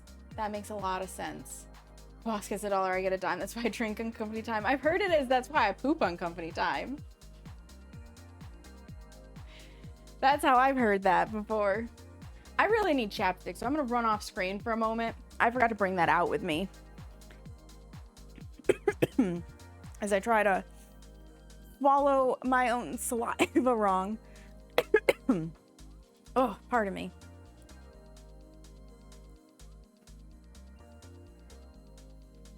That's better. That's better. Not swallowing wrong. I know, I swallow wrong all the time, Torque. Skill issue, Mina. Welcome in, Mina. How are you? Oh, you played You Must. How did you like it? How did you like it, Mina? I wish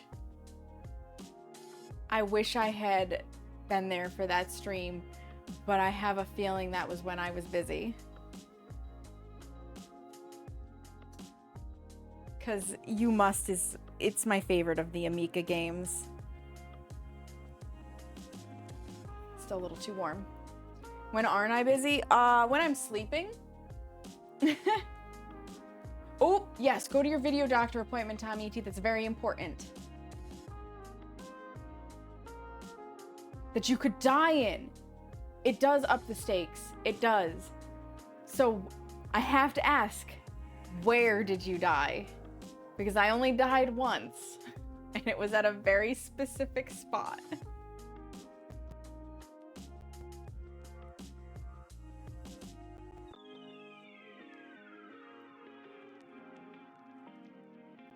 And it's not the only Amiga game you can die in, but it is definitely among the first that you can die in. Once near the end, got an achievement, and once when you got stuck in something, and Big Boy got you. Ah, yep. The one near the end is the one where I died, where you just can't help but go in that one room. And yeah, I got the achievement too, but the big guy thankfully never got me.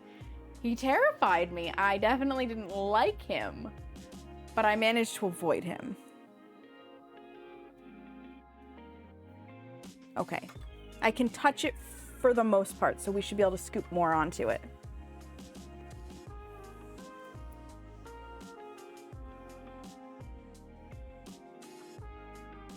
So this is dozen number 6.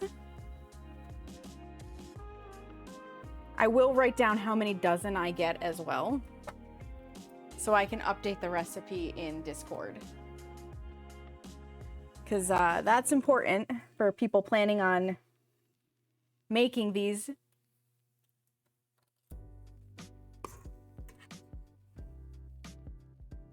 It'll definitely be interesting to try these out with maple syrup.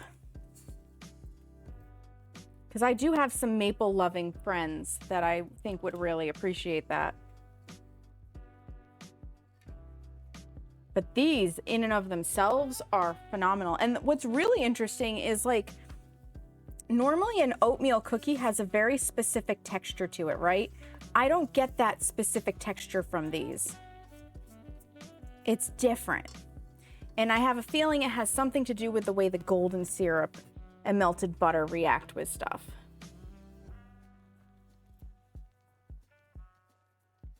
You Must. So You Must is a walking horror simulator, I guess.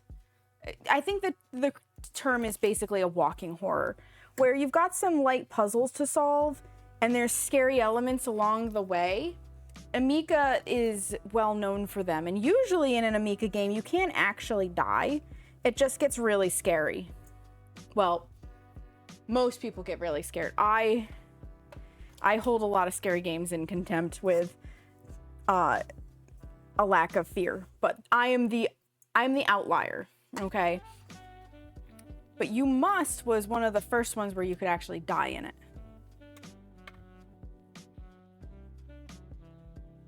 Horror game, no thank you. Any game where the toilet doesn't flush is a scary game. There you go, Torque.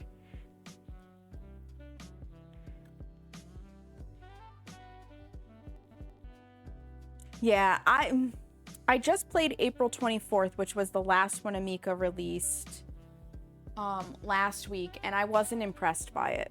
I'll be totally honest. I was not impressed by April 24th at all.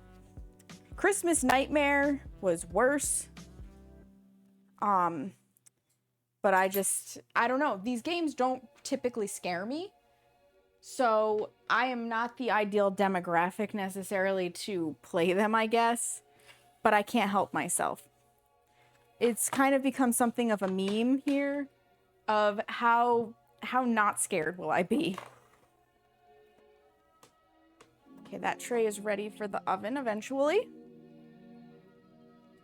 In the game Fear. I don't know that game.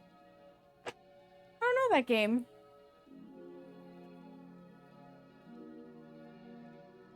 The atmosphere usually, yeah. So sometimes I get startled by Amika's jump scares, but that's like the furthest I can go with it. If I want a truly scary game, I will play more of the Amnesia series. So the next one I'm planning on playing for them, because I've heard Machine for Pigs doesn't follow the actual plot line. It's like separate. So the next one I'm planning on playing by Frictional Games is either going to be Amnesia the Bunker, which I've heard is absolutely terrifying, or Soma.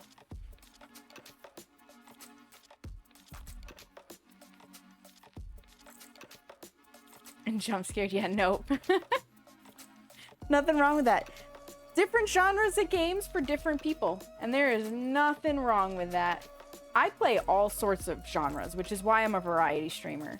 So Wednesday, I'm going to be playing Plate Up, which is a chaotic cooking game, essentially. Like, if you know Overcooked, you basically have an idea about Plate Up.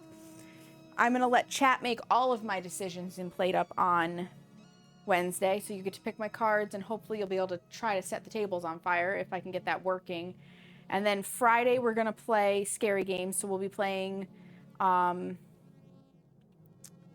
Shit, I just put it down. Forget Me Please or something like that. And then Phasmo after we finish that. And then this coming Sunday is my birthday subathon. Play Satisfactory. See, I've never played Satisfactory, but I have played Factorio, and I love Factorio. I love it a whole lot. It's time to take the cookies out. See how 13 minutes did. They're still pretty dark. Do I try for 12? I think I do. Because those are pretty darn dark.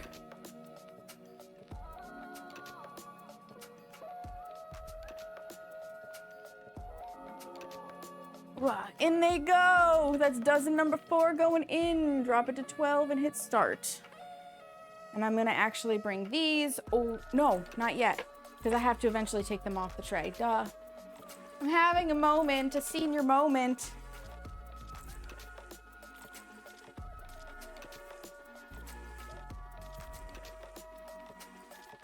Son and I play Satisfactory together, and it hurts your brain. Your kid has 0 or... Oh, no. Oh, no. But that's cool that you play with your son, Mina. That's really cool.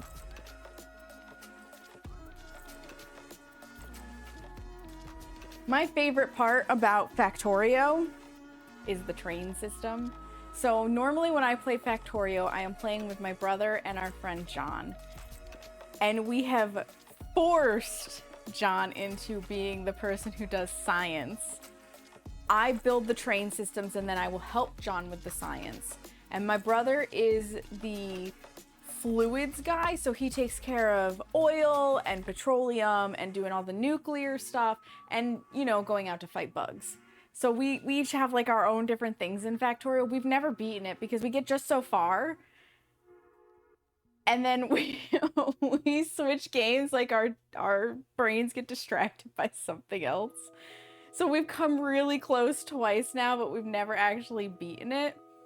But trains, oh, I love building the train systems. He is the best liquids guy. He is Torque. Just setting up 4 trains that don't work. Oh, no. Yeah, I read like 2 guides on the trains for Factorio, and I had them down. So I make amazing train systems. Doesn't sign up properly. Yeah. Oh my God.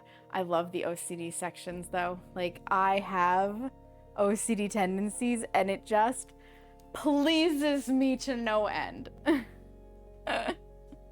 It pleases me to no end. It's so good. All right, let's get these cookies off the tray. They're ready.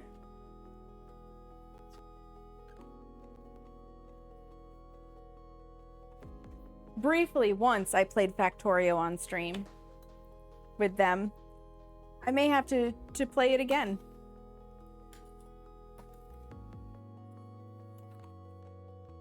may have to coerce them into playing it again with me.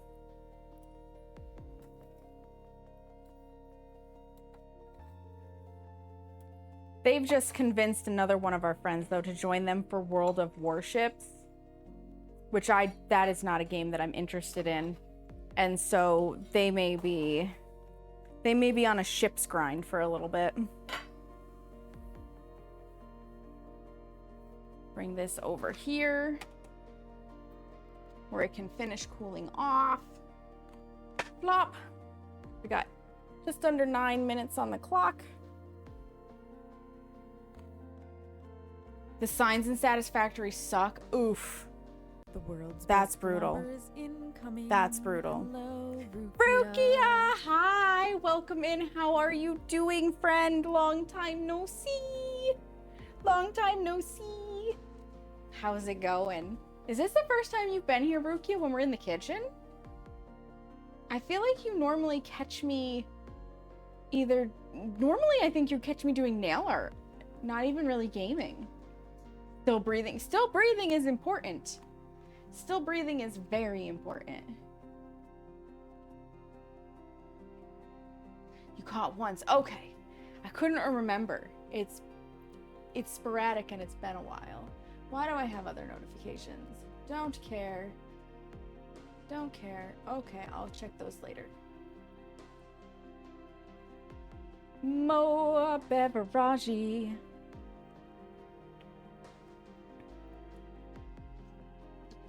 I am doing fantastic, Rukia. I actually have to get my cookie jar out.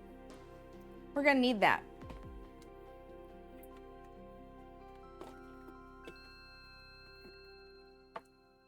Set that up there for a minute.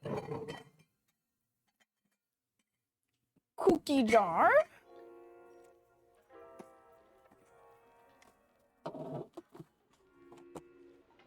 Ugh. Because before I know it, there's gonna be more cookies than there is cooling rack space. I'm gonna need you to The cookie jar! Hydrate, I got you, Fable. Welcome in, by the way. Yeah. This is my beautiful cookie jar with its cute little lid. I love this thing. It makes me happy.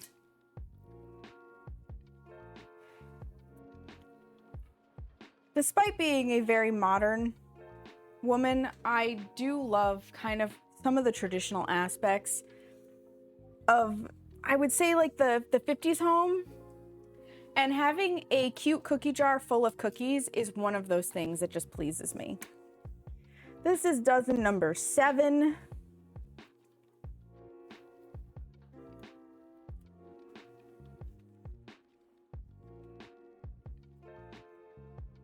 I say this, I think my original air bakes drop heat much faster than my new ones.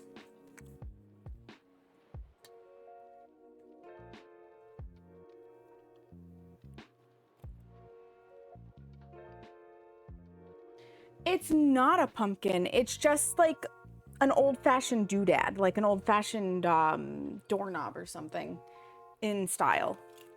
But it does kind of look like a pumpkin, doesn't it? You want cookies now? I have all the cookies, Fable. And these are basically oat cookies flavored with golden syrup. They're so good. And since you're in the UK, Fable, I know you know what golden syrup is. I think Rukia, too, should know what golden syrup is. Your little black heart loves it. Well, I love you, Rukia, and I love that you love it.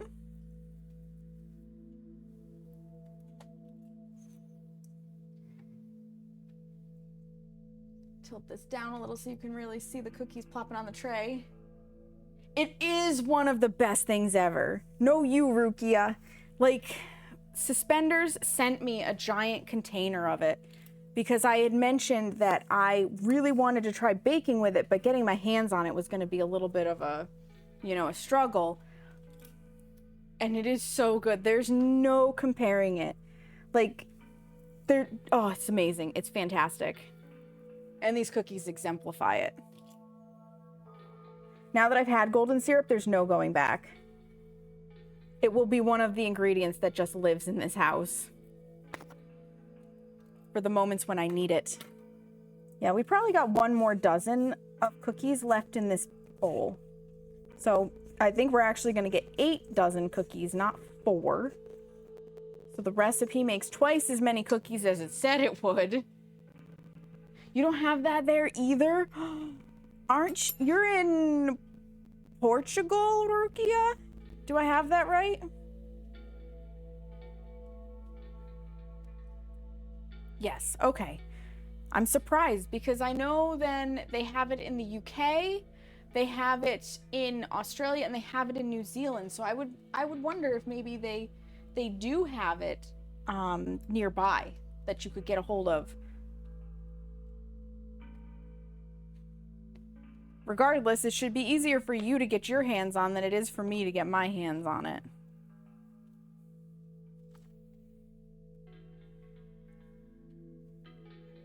Just forking them down.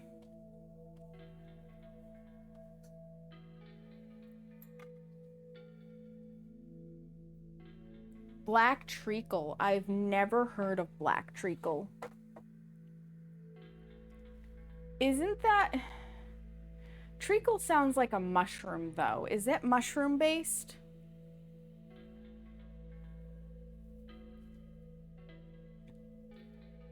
Because if it's mushroom based, I can't use it because unfortunately I'm allergic to mushrooms.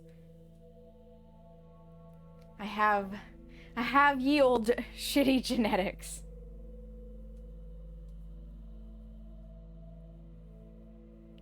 It is unfortunate.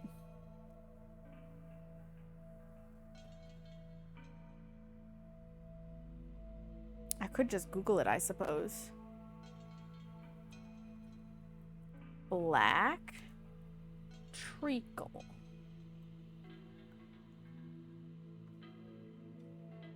Okay, it's a sugar syrup containing sugarcane molasses to create a somewhat bitter flavor. Okay, so I probably could get my hands on this and use it then. It's compared to molasses.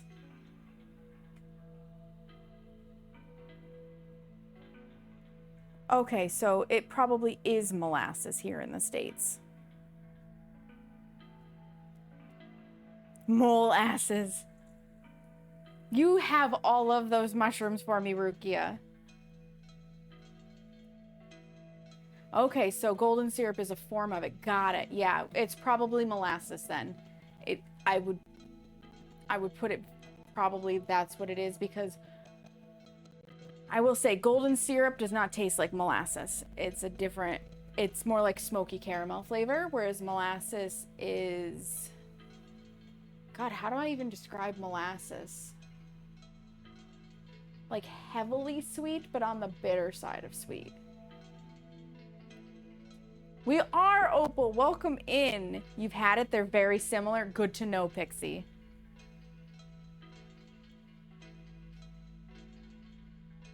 But more. Okay, interesting. Interesting. I may have to try to get my hands on it. I'm going to spin you guys because we're going to pull the cookies out of the oven. I am debating on whether or not I should take them down 1 minute to 12.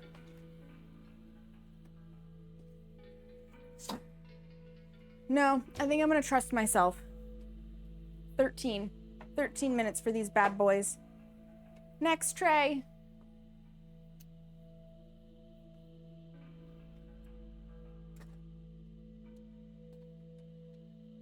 Ugh. The oven heat does not necessarily feel good on my sunburn.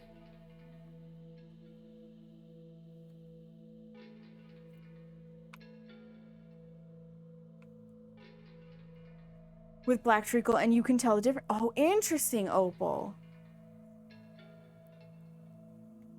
Interesting. It has to be imported from the UK. Yeah, like golden syrup. We'll see, though. I guess there might be new deals in place. I don't know. I'm not going to get into the politics of it. It is all a waiting game. That would be appreciated, Fable, but don't stress it because I know you're in your own little bit of a financial pinch. And I have got plenty of recipes to play with prior to getting my hands on... Oh, I do have it down to 12 minutes. Prior to getting my hands on black treacle. Because all up here is like dessert books. No worries, Fable. I am very cognizant of what trials my friends might be going through at any given time. Treacle tarts. That's an idea. That's an idea. I was saying I really want to try on stream doing like a layer cake of some sort, but I'd have to wait for the layers to cool, so it'd probably be like baking and plate up. I have a recipe for lemon berry mascarpone cake, which is just so good. It's so good. I think that's one of the ones I've printed. Ugh. There's your brain cell. Okay, it's just the fact that this got wet. Angel food cake. I will make an angel food cake on stream at some point too. Yeah. Lemon mascarpone layer cake. Yep. So you can kind of see it in there. That's kind of what it looks like. But then I also add like strawberries and blueberries and stuff. And it's just so good on the top, not in between the layers. But you have to wait for everything to to cool before you can put the frosting on. So it would require some time in between, which I figure if we play Plate Up or something, it's food related, food adjacent, and we don't have to just chat, like do a just chatting for 4 hours while shit cools down. I also don't want to split it up between 2 days. I want to do it all in one day, and you can put the sponges in the fridge to let them chill so that they get rid of the heat faster. All right, time to pull them off of the tray. You made a cake the other week, but you didn't have butter, so peanut butter instead. Interesting. How did that come out using peanut butter instead of butter?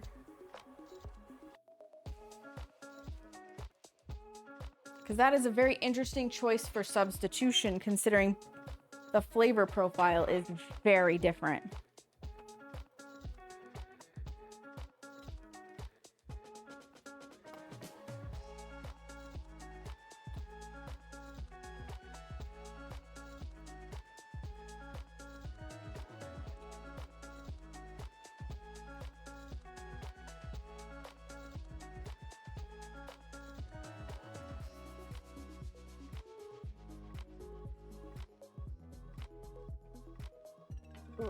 And this will come back over with me onto the island for what should be the last of our cookie batter. Cookie batter, cookie dough. I use them interchangeably. Use them interchangeably. Oh, ad break. Almost ready, but it was actually pretty good. Oh, nice. And the consistency and the fat content. Yeah, it does change the fat. It does. Big time. Big time. Do that like so. We got to tilt it down so you can see. Scooch it over with a fork because it's going to be hot.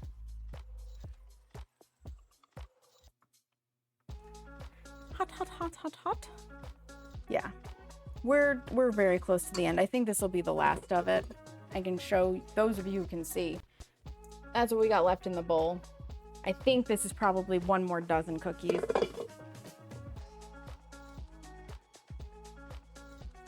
Which will be a clean 8 dozen and exactly double what the recipe said it was going to give us.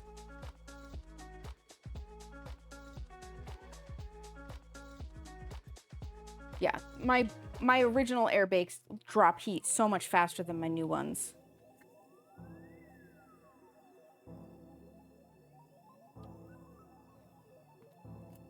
So there's 1.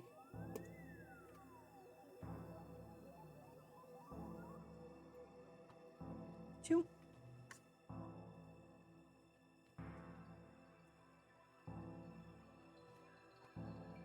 3.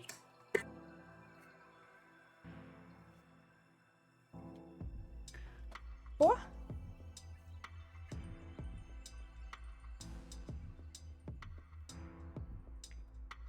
5.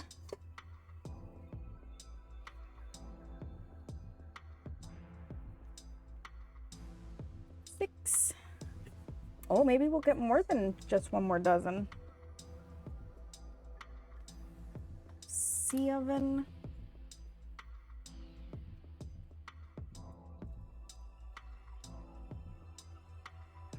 8. And drop like 2/3 of the butter and replace the cocoa powder with hot chocolate powder and milk, and it works. Yeah, that's very strange, Fable, because hot chocolate powder has milk emulsifiers and stuff in it, which is why you can make it with hot water and you don't have to necessarily do it with hot milk. So that is very strange that it still worked despite that.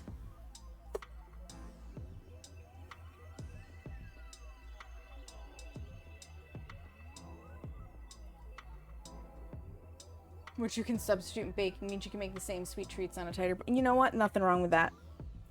Nothing wrong with that. Because when you're on a budget but you want sweets, you gotta do what you gotta do.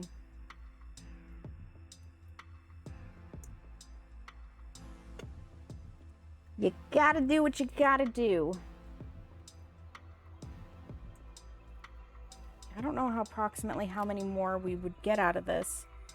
2 or 3? I don't know if it's worthwhile to just... Well, could I get them on here? I might be able to squeeze them in. Because we don't have that many more cookies. So let's see if I can actually do a full 16 tray like I normally do when I'm baking for Christmas. I think there's enough space. There's just not that much dough left.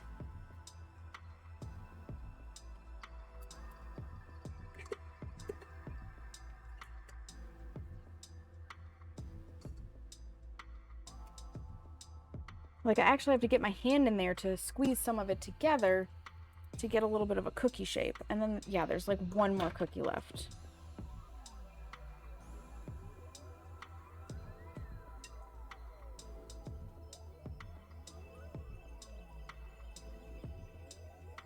Come here, dough. Stop dropping oats off. I need all of you.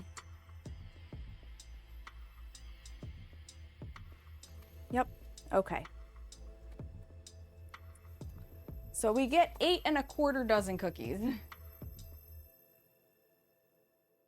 You don't mind that it's slightly, yeah, you're happy to get one at all. There's a recipe idea I want to do, but I can't remember how I did it the first time I made a cake. Batter that turned into a pie when you baked it? Why do you say it turned into a pie? That would be my first question. That would be my first question.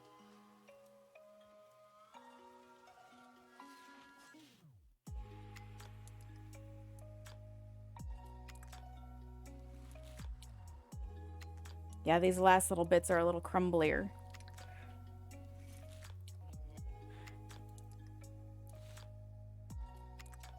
But the nice thing is these cookies, I have a feeling, melt a little as they bake, and that helps combine them into like one thing.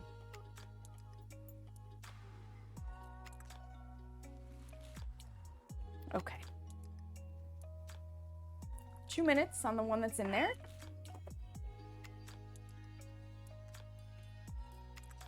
Pastry crust on the outside and base and have the smooth... Oh, interesting. Okay. So there are actually recipes like that, and they're called like magic pies, I think. I'm pretty sure. But it like, it's not an unknown thing, it's just unusual. But it was good. You know what? All that matters is that it tasted good.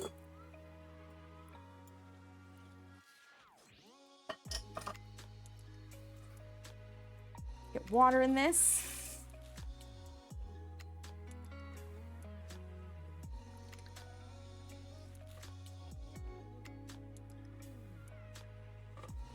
because that is the smart thing to do.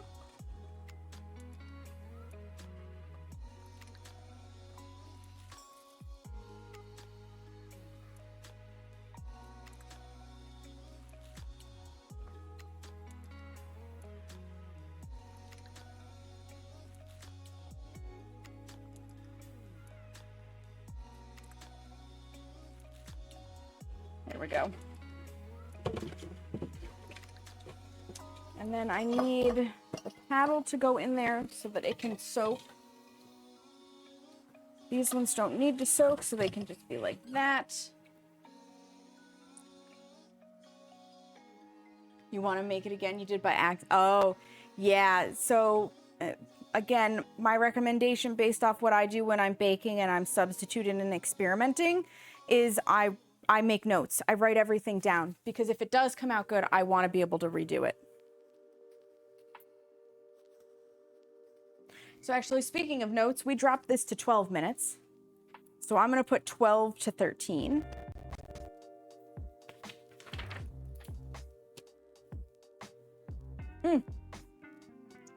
And the next one's ready to come out. Spin.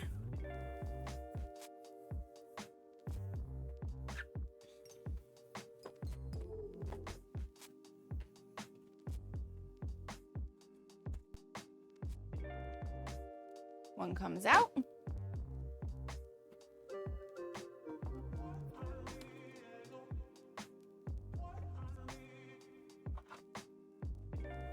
One goes in.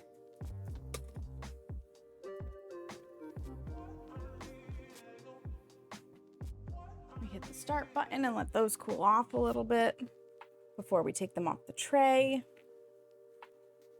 Made a mistake rather than trying to substitute. Oh, you didn't note it. Gotcha. That'll do it. That'll do it. All right, let's have one more of those very original ones just to see where they're at. I love that you can really see the oats in them. Like, how fascinating. Oh yeah, now it's like crispy now that it's cooled down.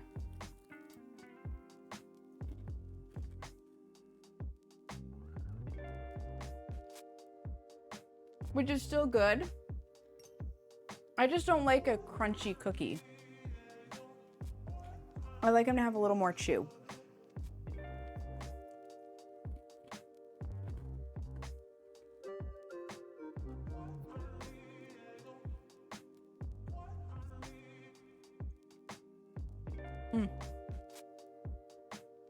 But these are fantastic.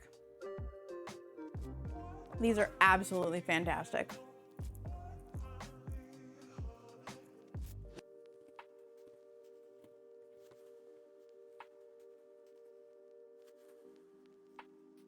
Same, Fable.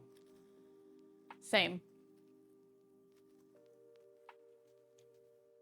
I like a little bit of crispness on the edges where the oven definitely like cooked it a little further, but I want it chewier on the inside.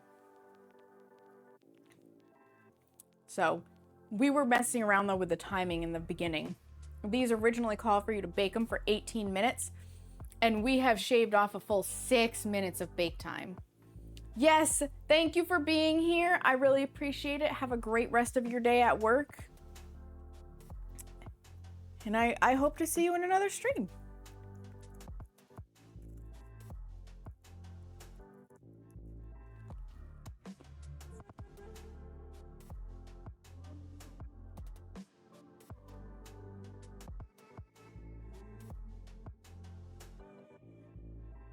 You have to remember though, Fable,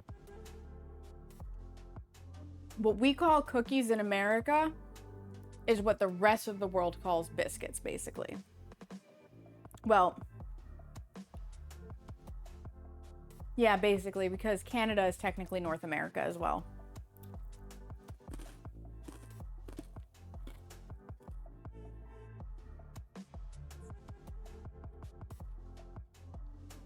These are really freaking good though.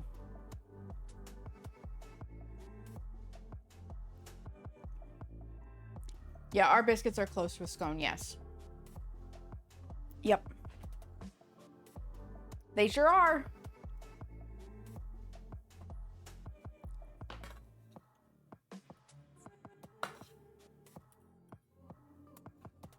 I think the thing I was surprised at the most with these, though, is that they didn't need eggs to stay together nicely. I was a little bit worried.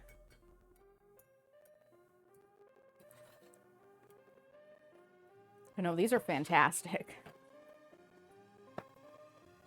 They are an absolute delight.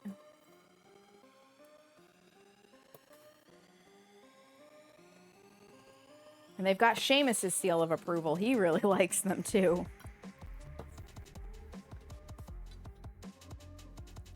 Oh wait, I opened up a spot over here. There we go. All right, so this one can just, itch. Stay up here because they're gonna have to be washed, but that actually kind of keeps them contained and out of the way.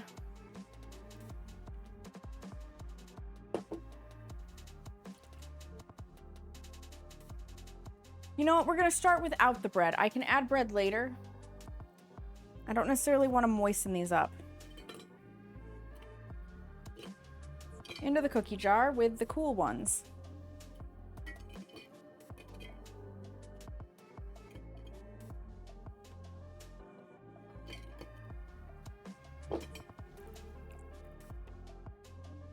I love that they have a little bit of stick to the cookie sheet cooling racks because of the golden syrup. That stuff is just so good.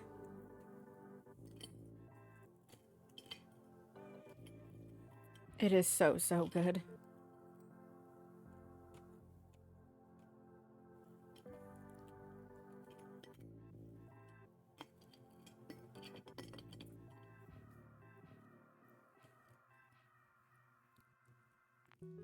And that's about what the cookie jar is going to hold. So the rest of them will go in a Ziploc. Oh, that makes a super satisfied Saknika. Ah, what a good day of baking. It's getting a little warm in here, but it's still a good day of baking. So we've just got 2 trays to get through. 2 trays. Apparently it is fable for holding things together. What are you just kidding about, Tommy? You're certifiable? Uh-oh. Uh-oh, Tommy. When you go to grab meds. Like I said, the golden syrup is going to be the only one you have a hard time getting your hands on. Mars bars are an equivalent of. They probably do taste different. They probably do because America likes to oversweeten literally everything. That's just how we are. If it's not sweet, what are we doing?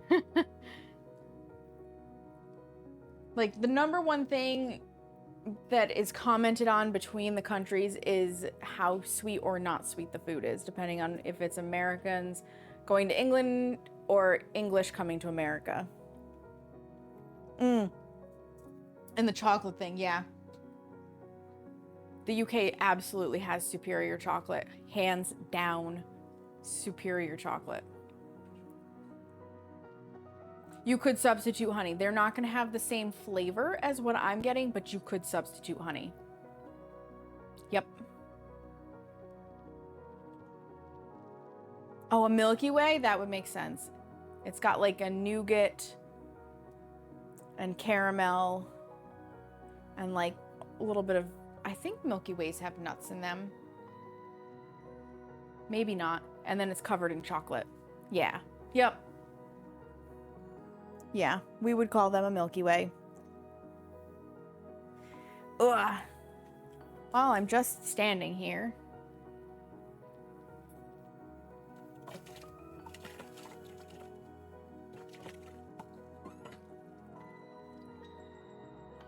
Waiting. I'm gonna wipe down my island. It's a little messy from the golden syrup.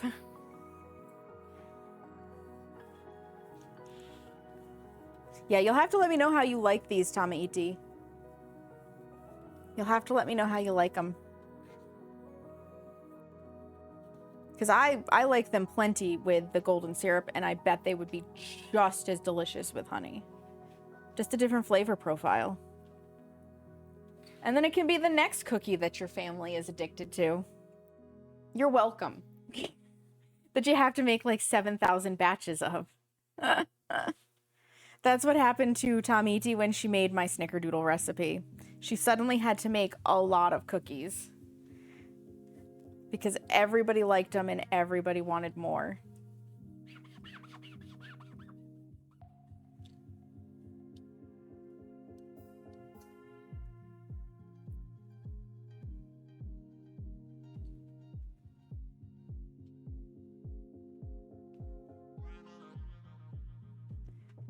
This little wipe down because it's got itself a little dirty.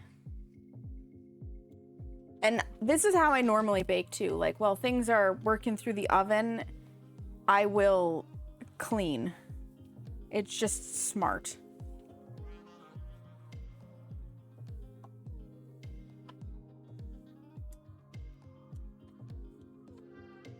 Saves on time. Add to puffed rice cereal, call it rice. Yeah, we call it Rice Krispies here too, and leave it to set. Interesting. So you're basically making a Milky Way version of Rice Krispies. Rice Krispie treats, I should say.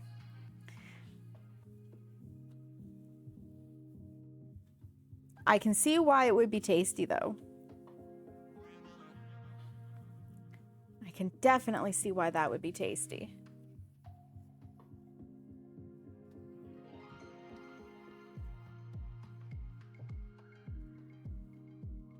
There we go. Rinse this out.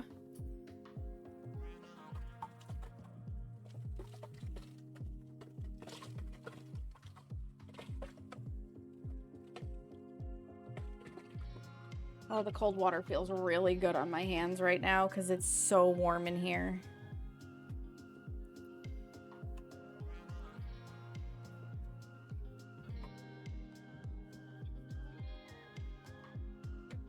It's really warm in here today. Yeah, Rice Krispie snack. Yep. So normally our Rice Krispie treats are made with the Rice Krispie cereal and marshmallows.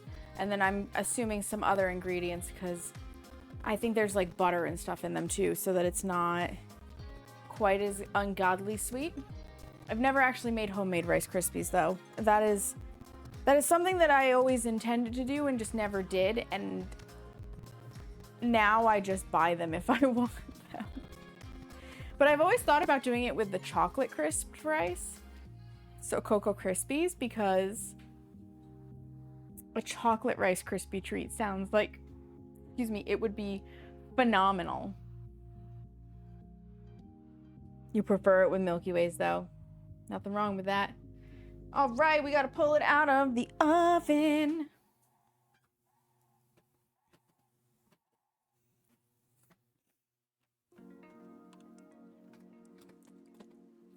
One comes out.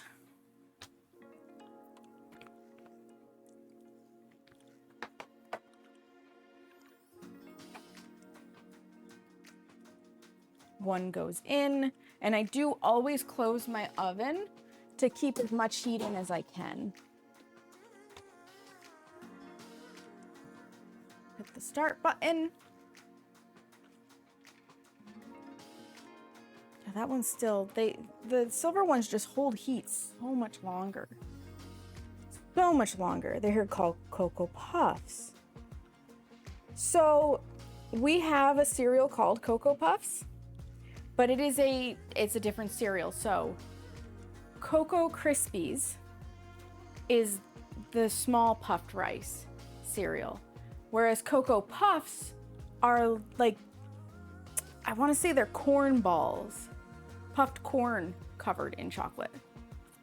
I'm pretty sure that's how it goes. Nope, I do want to go this way a little bit. Yeah, yep. Yep.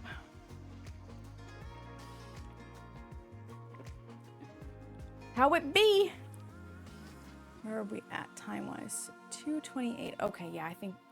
Okay, I did start the timer for a second there. I looked up and it was at exactly 11 minutes and I was like, did I forget? But no. No, I did not. No, I did not. Oh, I can also write down on this. 48? We got 8 1/4 dozen. So we got like double. We got double what the recipe called for. I have no idea what a Wheatos is.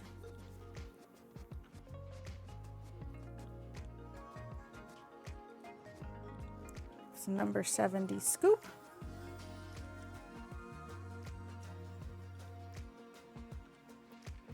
Forked like PB cookies. Working disappears. Just so we remember, they're really tasty, like Cocoa Krispies, but wheat-based and like a little... Oh, interesting. That is interesting. Yeah, I don't think we have an equivalent to that here. I don't think we have an equivalent to that, which is fine. We don't have to. We definitely do not have to. All right, I think what I'm going to do is I'm going to give you guys a little bit of words on stream so that I can wash the dishes. I've got 9.5 minutes on this tray, and then I'll put the last tray in. But first we can take some off of that tray. Oh, Cinnamon Toast Crunch. Yeah, that's very popular here. That's very, very popular because I do want to get the dishes done so that they're not just sitting. Because eventually, in theory, Seamus and I will have to make dinner, which will probably involve flash thawing some chicken or something. And that'll require the sink. Because we flash thaw things by putting it in a bed of hot water. Could we use the microwave? Sure, probably. Do I want to? No, I don't.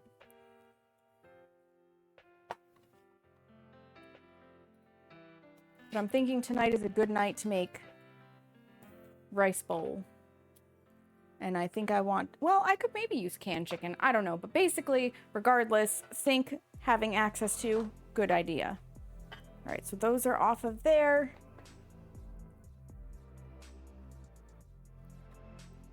Have an equivalent-ish type thing, but it's not as good, but still pretty tasty. Understandable. Understandable. All right. We're going to go to words on stream. Let me pull it up on here.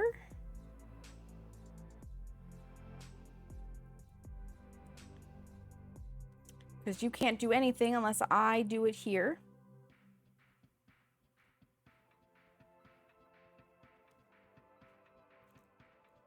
I'm going to wash dishes. I will rotate cookies as necessary. You're not too dumb for words on stream. And I will meet you guys back here in 10-15 minutes. It shouldn't take me too long. I'll have the mic on, but I'm not going to really be able to hear things because technology is dumb. Let me make sure the autopilot's on. Yep, sure is. All right, good luck. Have fun.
Come on, dishes. There we go.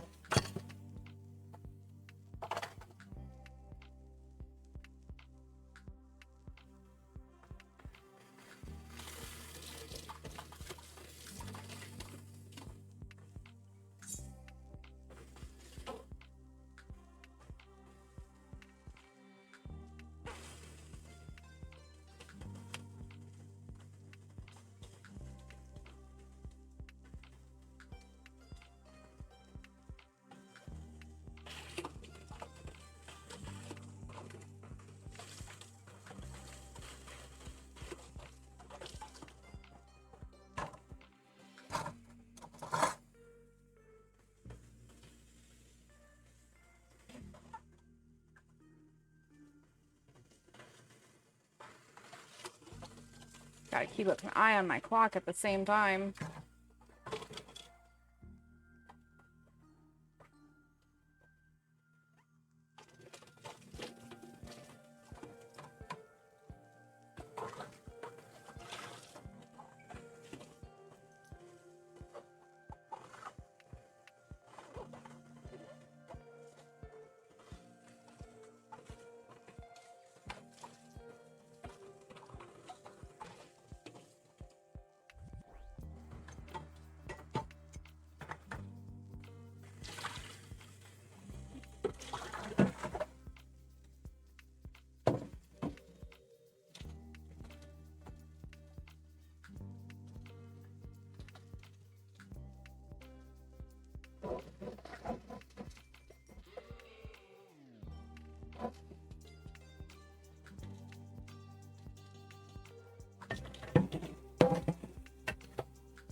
On the clock.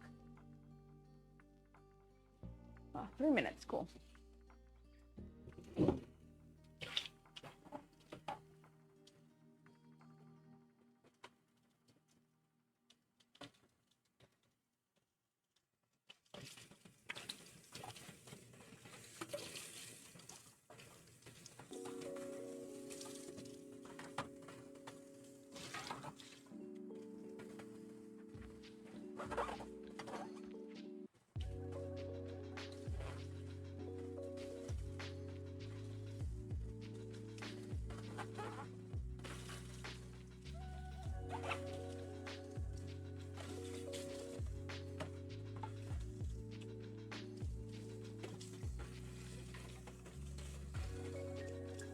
You know, I actually used to avoid baking because of the cleanup part.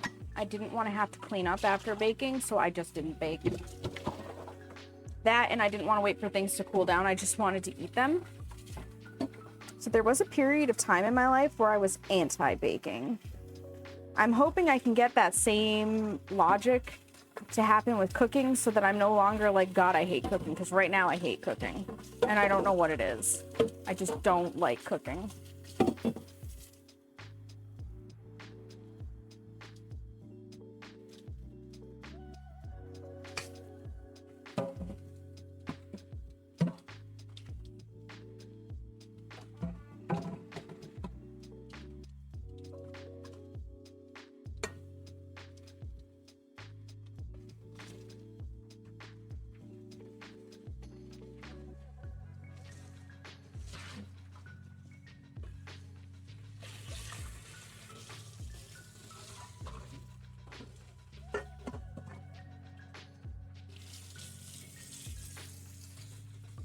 All right, excellent. Basically, the only thing that's going to be left to do are the cookie sheets, but those need to completely cool down before I make my attempt at cleaning them.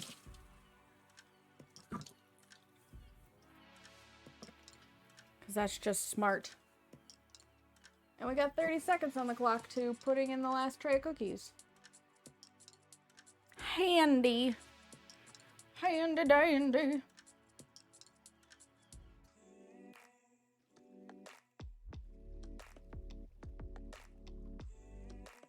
you guys go? Already to level 5. Hell yes.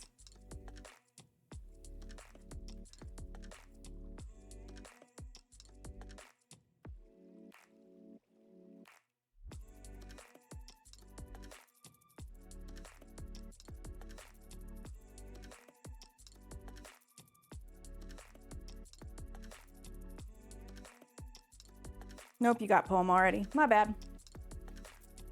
All right, let me pull this tray out.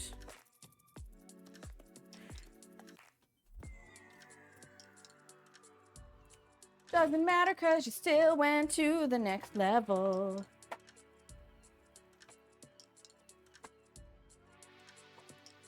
All right, put this tray in.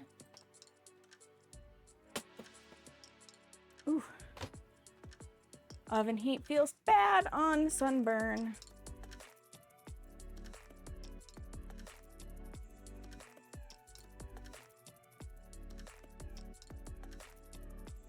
You're doing fine, Fable. You're doing fine.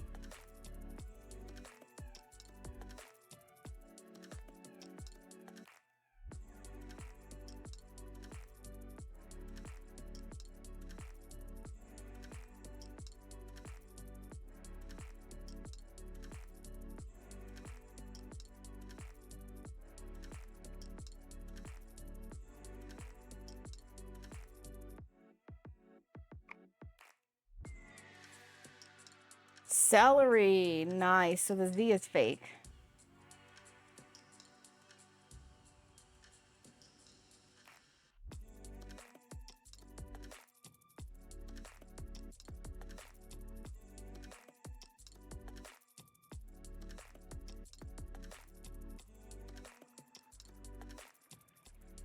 Beautiful job, beautiful job.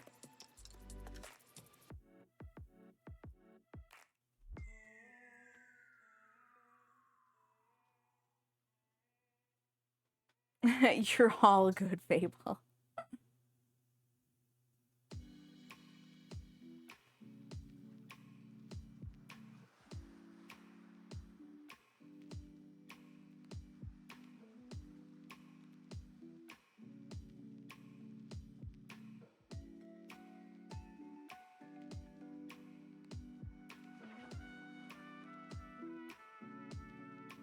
Real nice, Mina.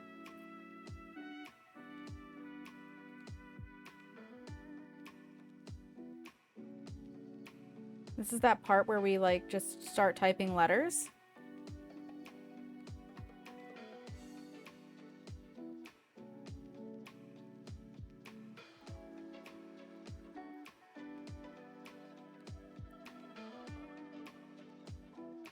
Ire, I spelled it wrong. That was Creel good and you hate it here now? Oh no. Oh no, Torque.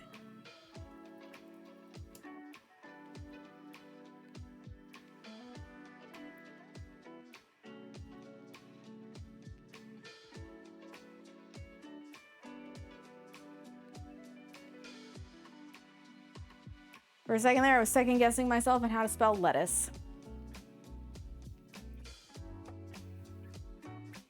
I was gonna be that person.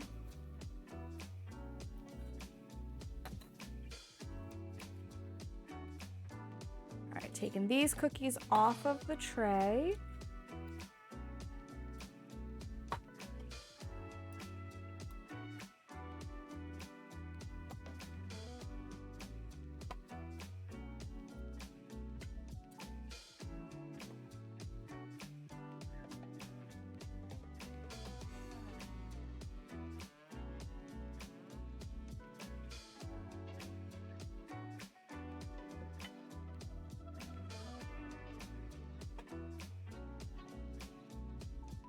And we've got 8.5 minutes on the one in the oven.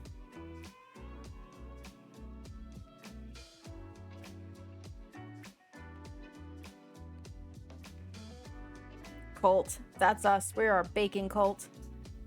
We either enjoy seeing baking done or baking in general. Elect, nice.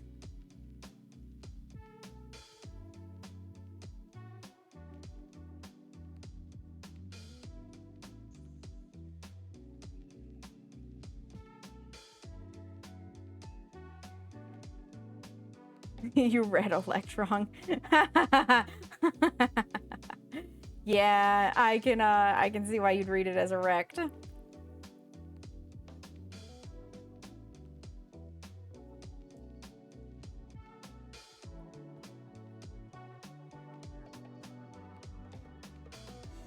Collect is slaying, and Fable, you're not doing that bad.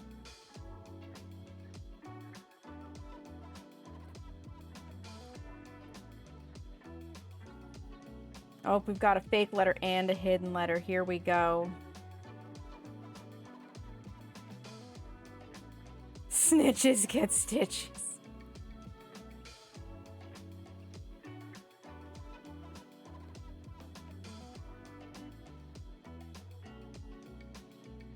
So I got lettuce so fast because it just stuck out to me, I guess.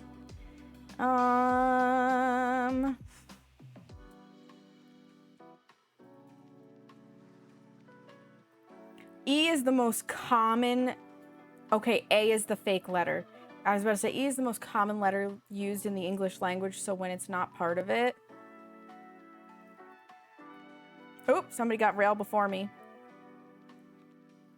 The fuck? Oh, a marlin is a type of fish or bird.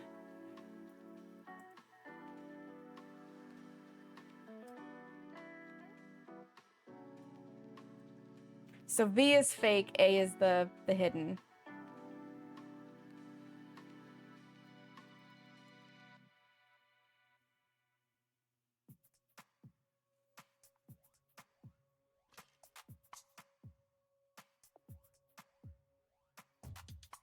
Screw this game.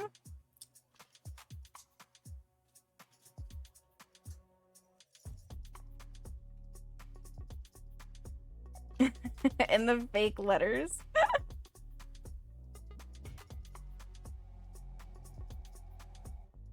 Nice, Torque.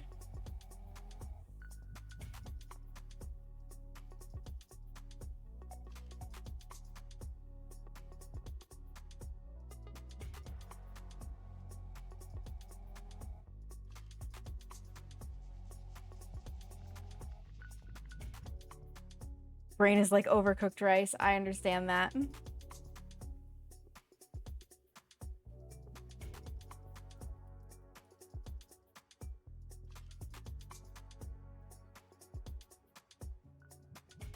You're not good at word games. That's okay. This is just what we do in the in-between time. And we typically go until we die.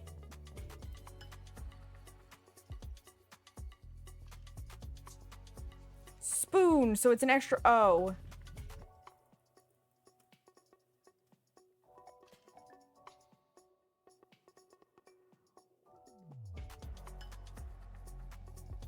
I was wondering if Siphon could be it, but I think H is fake.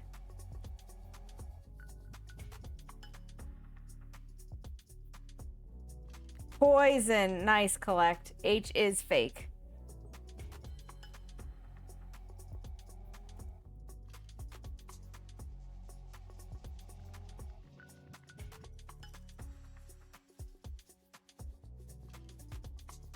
Snoop.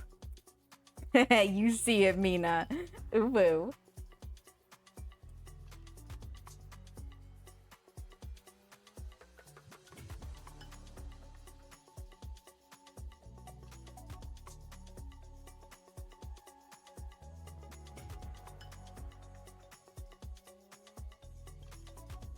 Surprised Sonic isn't a word. Oh, we don't have a C.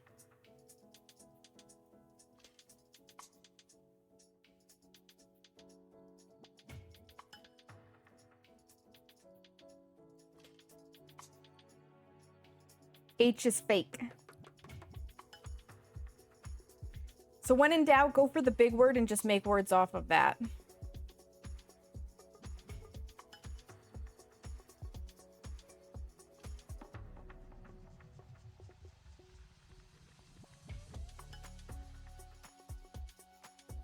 Ions, very nice, very nice.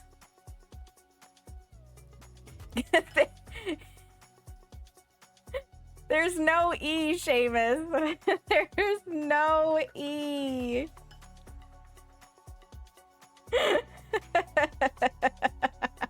Is this gonna be the game of penis?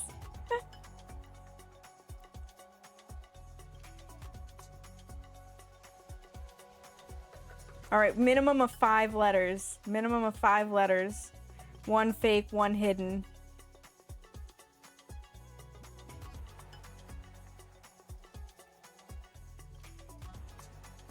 Collect and I had the same thought. Bean, oh my god.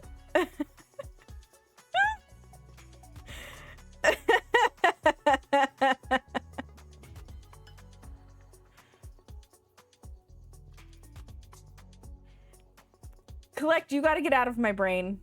Okay?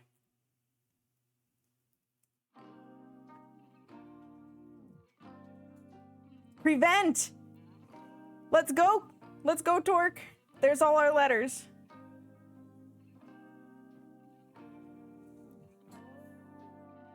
Repent, like, nice, nice.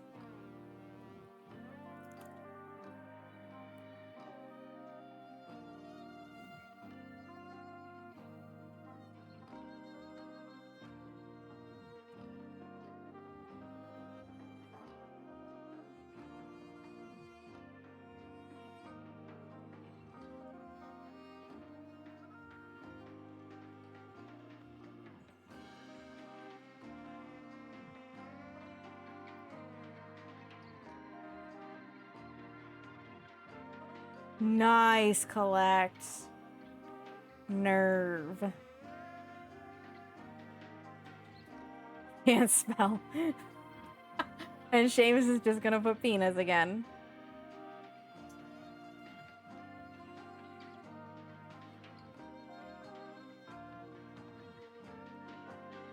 Nope.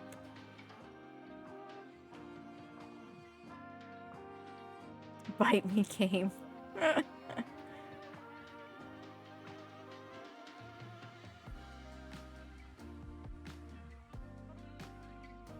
It's probably the next level that will kill us.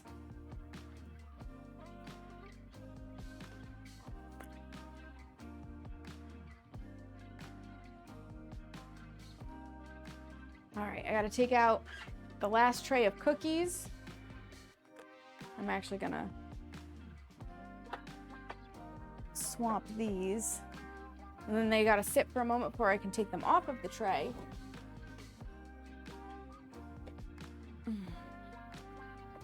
They did not spread into each other, so we were good for putting 16 on there, or almost 16.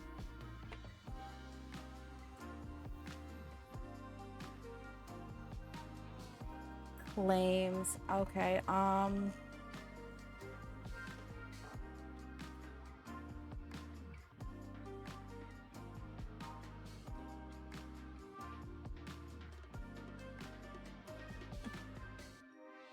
so the B is obviously fake. It's just figuring out what else goes with that. U is hidden. Okay.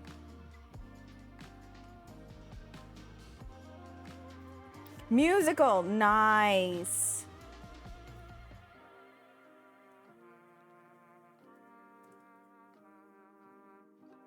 Malls.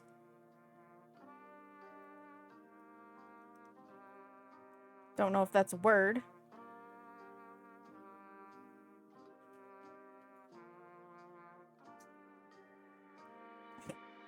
Seamus.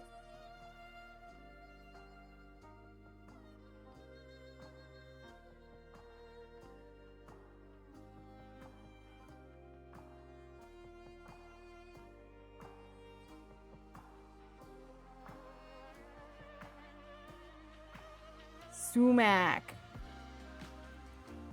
Collect coming in clutch. You think your brain died, Fable?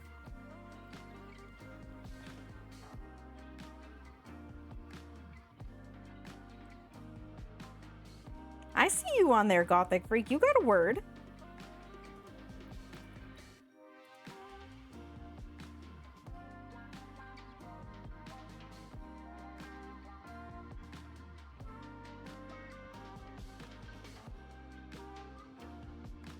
Soffit was the first word that came to my mind as well.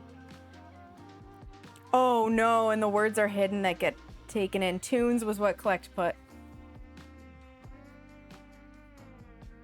Oh, fuck that.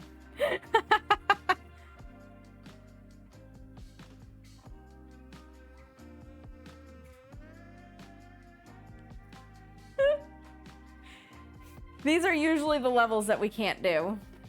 And that's okay.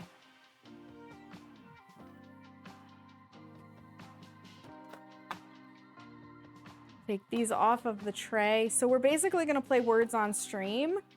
And then I will see you guys at my desktop. Which works out. It really does work out. Because I have my dishes done. The cookies are baked. We had a good time. And I don't have to put up the BRB screen for the few moments that I need to get back into the other room. Somebody got the big word. Nice. Nicely done.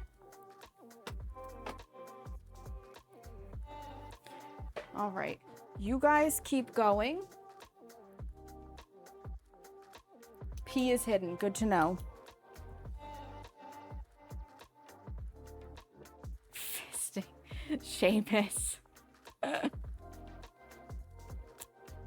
Seamus has his mind in one specific spot.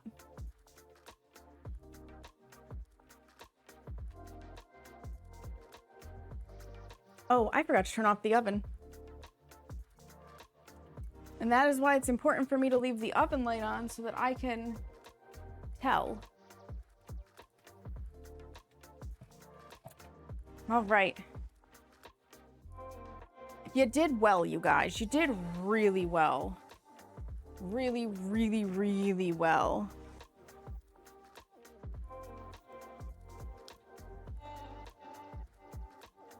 I'm just swapping back here. 2 shakes of a lamb tail. Level 19.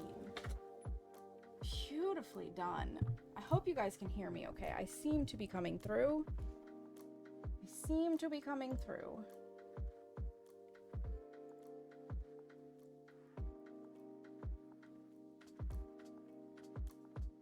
I need this and this in theory. You did amazing too, Fable. Don't sell yourself short. Don't sell yourself short. Wakey, wakey. Wakey, wakey. Over this way. Oh. Forgot the most important part. Take the lens off. Oh my goodness. I am a stripy mess. Hang on.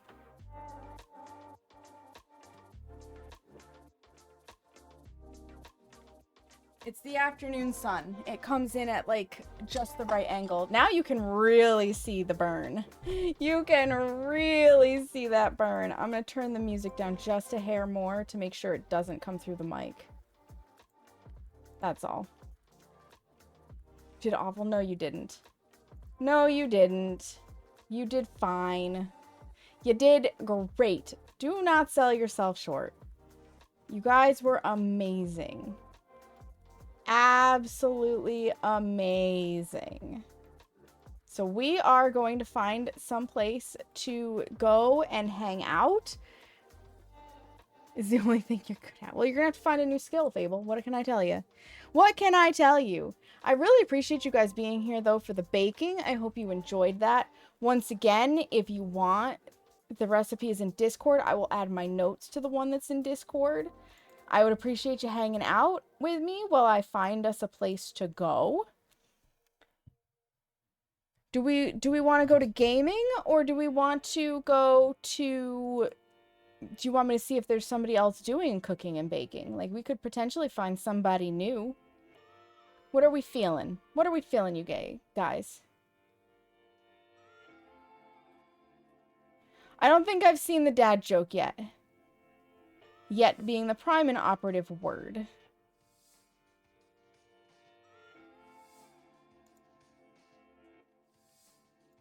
Just typing.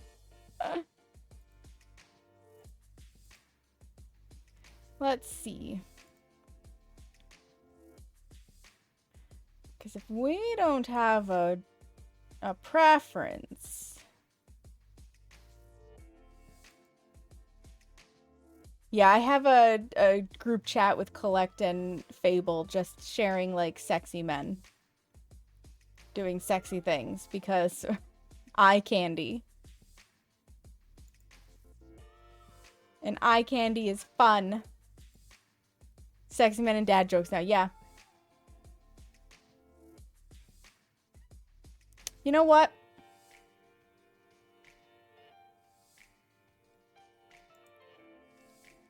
We're gonna go support a teammate. He doesn't stream frequently, but he is streaming today. He's been going about 4.5 hours, so I don't know how much longer he'll be going. Calling those men daddies, it works right. Exactly, exactly. We're gonna go say hi to Frank. Frank is a sometime streamer. He does it when he wants to, and that's fine. Yeah, me either, Mina. Me either. So we're gonna go say hi to him. See what he's up to in Cyberpunk, which, you know, I have never played, but I've heard good things about. So he has been on all day, basically. So we'll go and give him some love. If you're not already in the Discord, I just shared the link above, but we will share it again. Definitely. Seamus will get his penis after all. That's true, Collect. If you want to check me out elsewhere, there are the socials. I am going to be working on content for them later on today after I do dinner and stuff. So you don't want to miss it. If you are subscribed, you can use the first raid message with the mandalas. If you're not subscribed, you can use the second one with the hearts. I really appreciate you guys being here for raiding, lurking, subbing, chatting, just overall being the amazing, wonderful people that you are. However you chose to support, the fact is you did, and it matters, and I appreciate it. I will be back Wednesday. Wednesday is played up. Chat chooses all of my cards. Chat picks the chaos. It should be madness. It should be fun. I can't wait to see you guys there. Friday will be horror games. And then Sunday is the birthday subathon. So, let's go say hi to Frank. I really appreciate you guys. You're amazing and you're wonderful. Make sure you take a moment today to practice some self-care. Collect, thank you for the resubscription! Right at the end, clutch. Make sure you take a moment to practice some self-care, you guys. Look yourself in the mirror and tell yourself that you love you. Because you matter. Have a great one.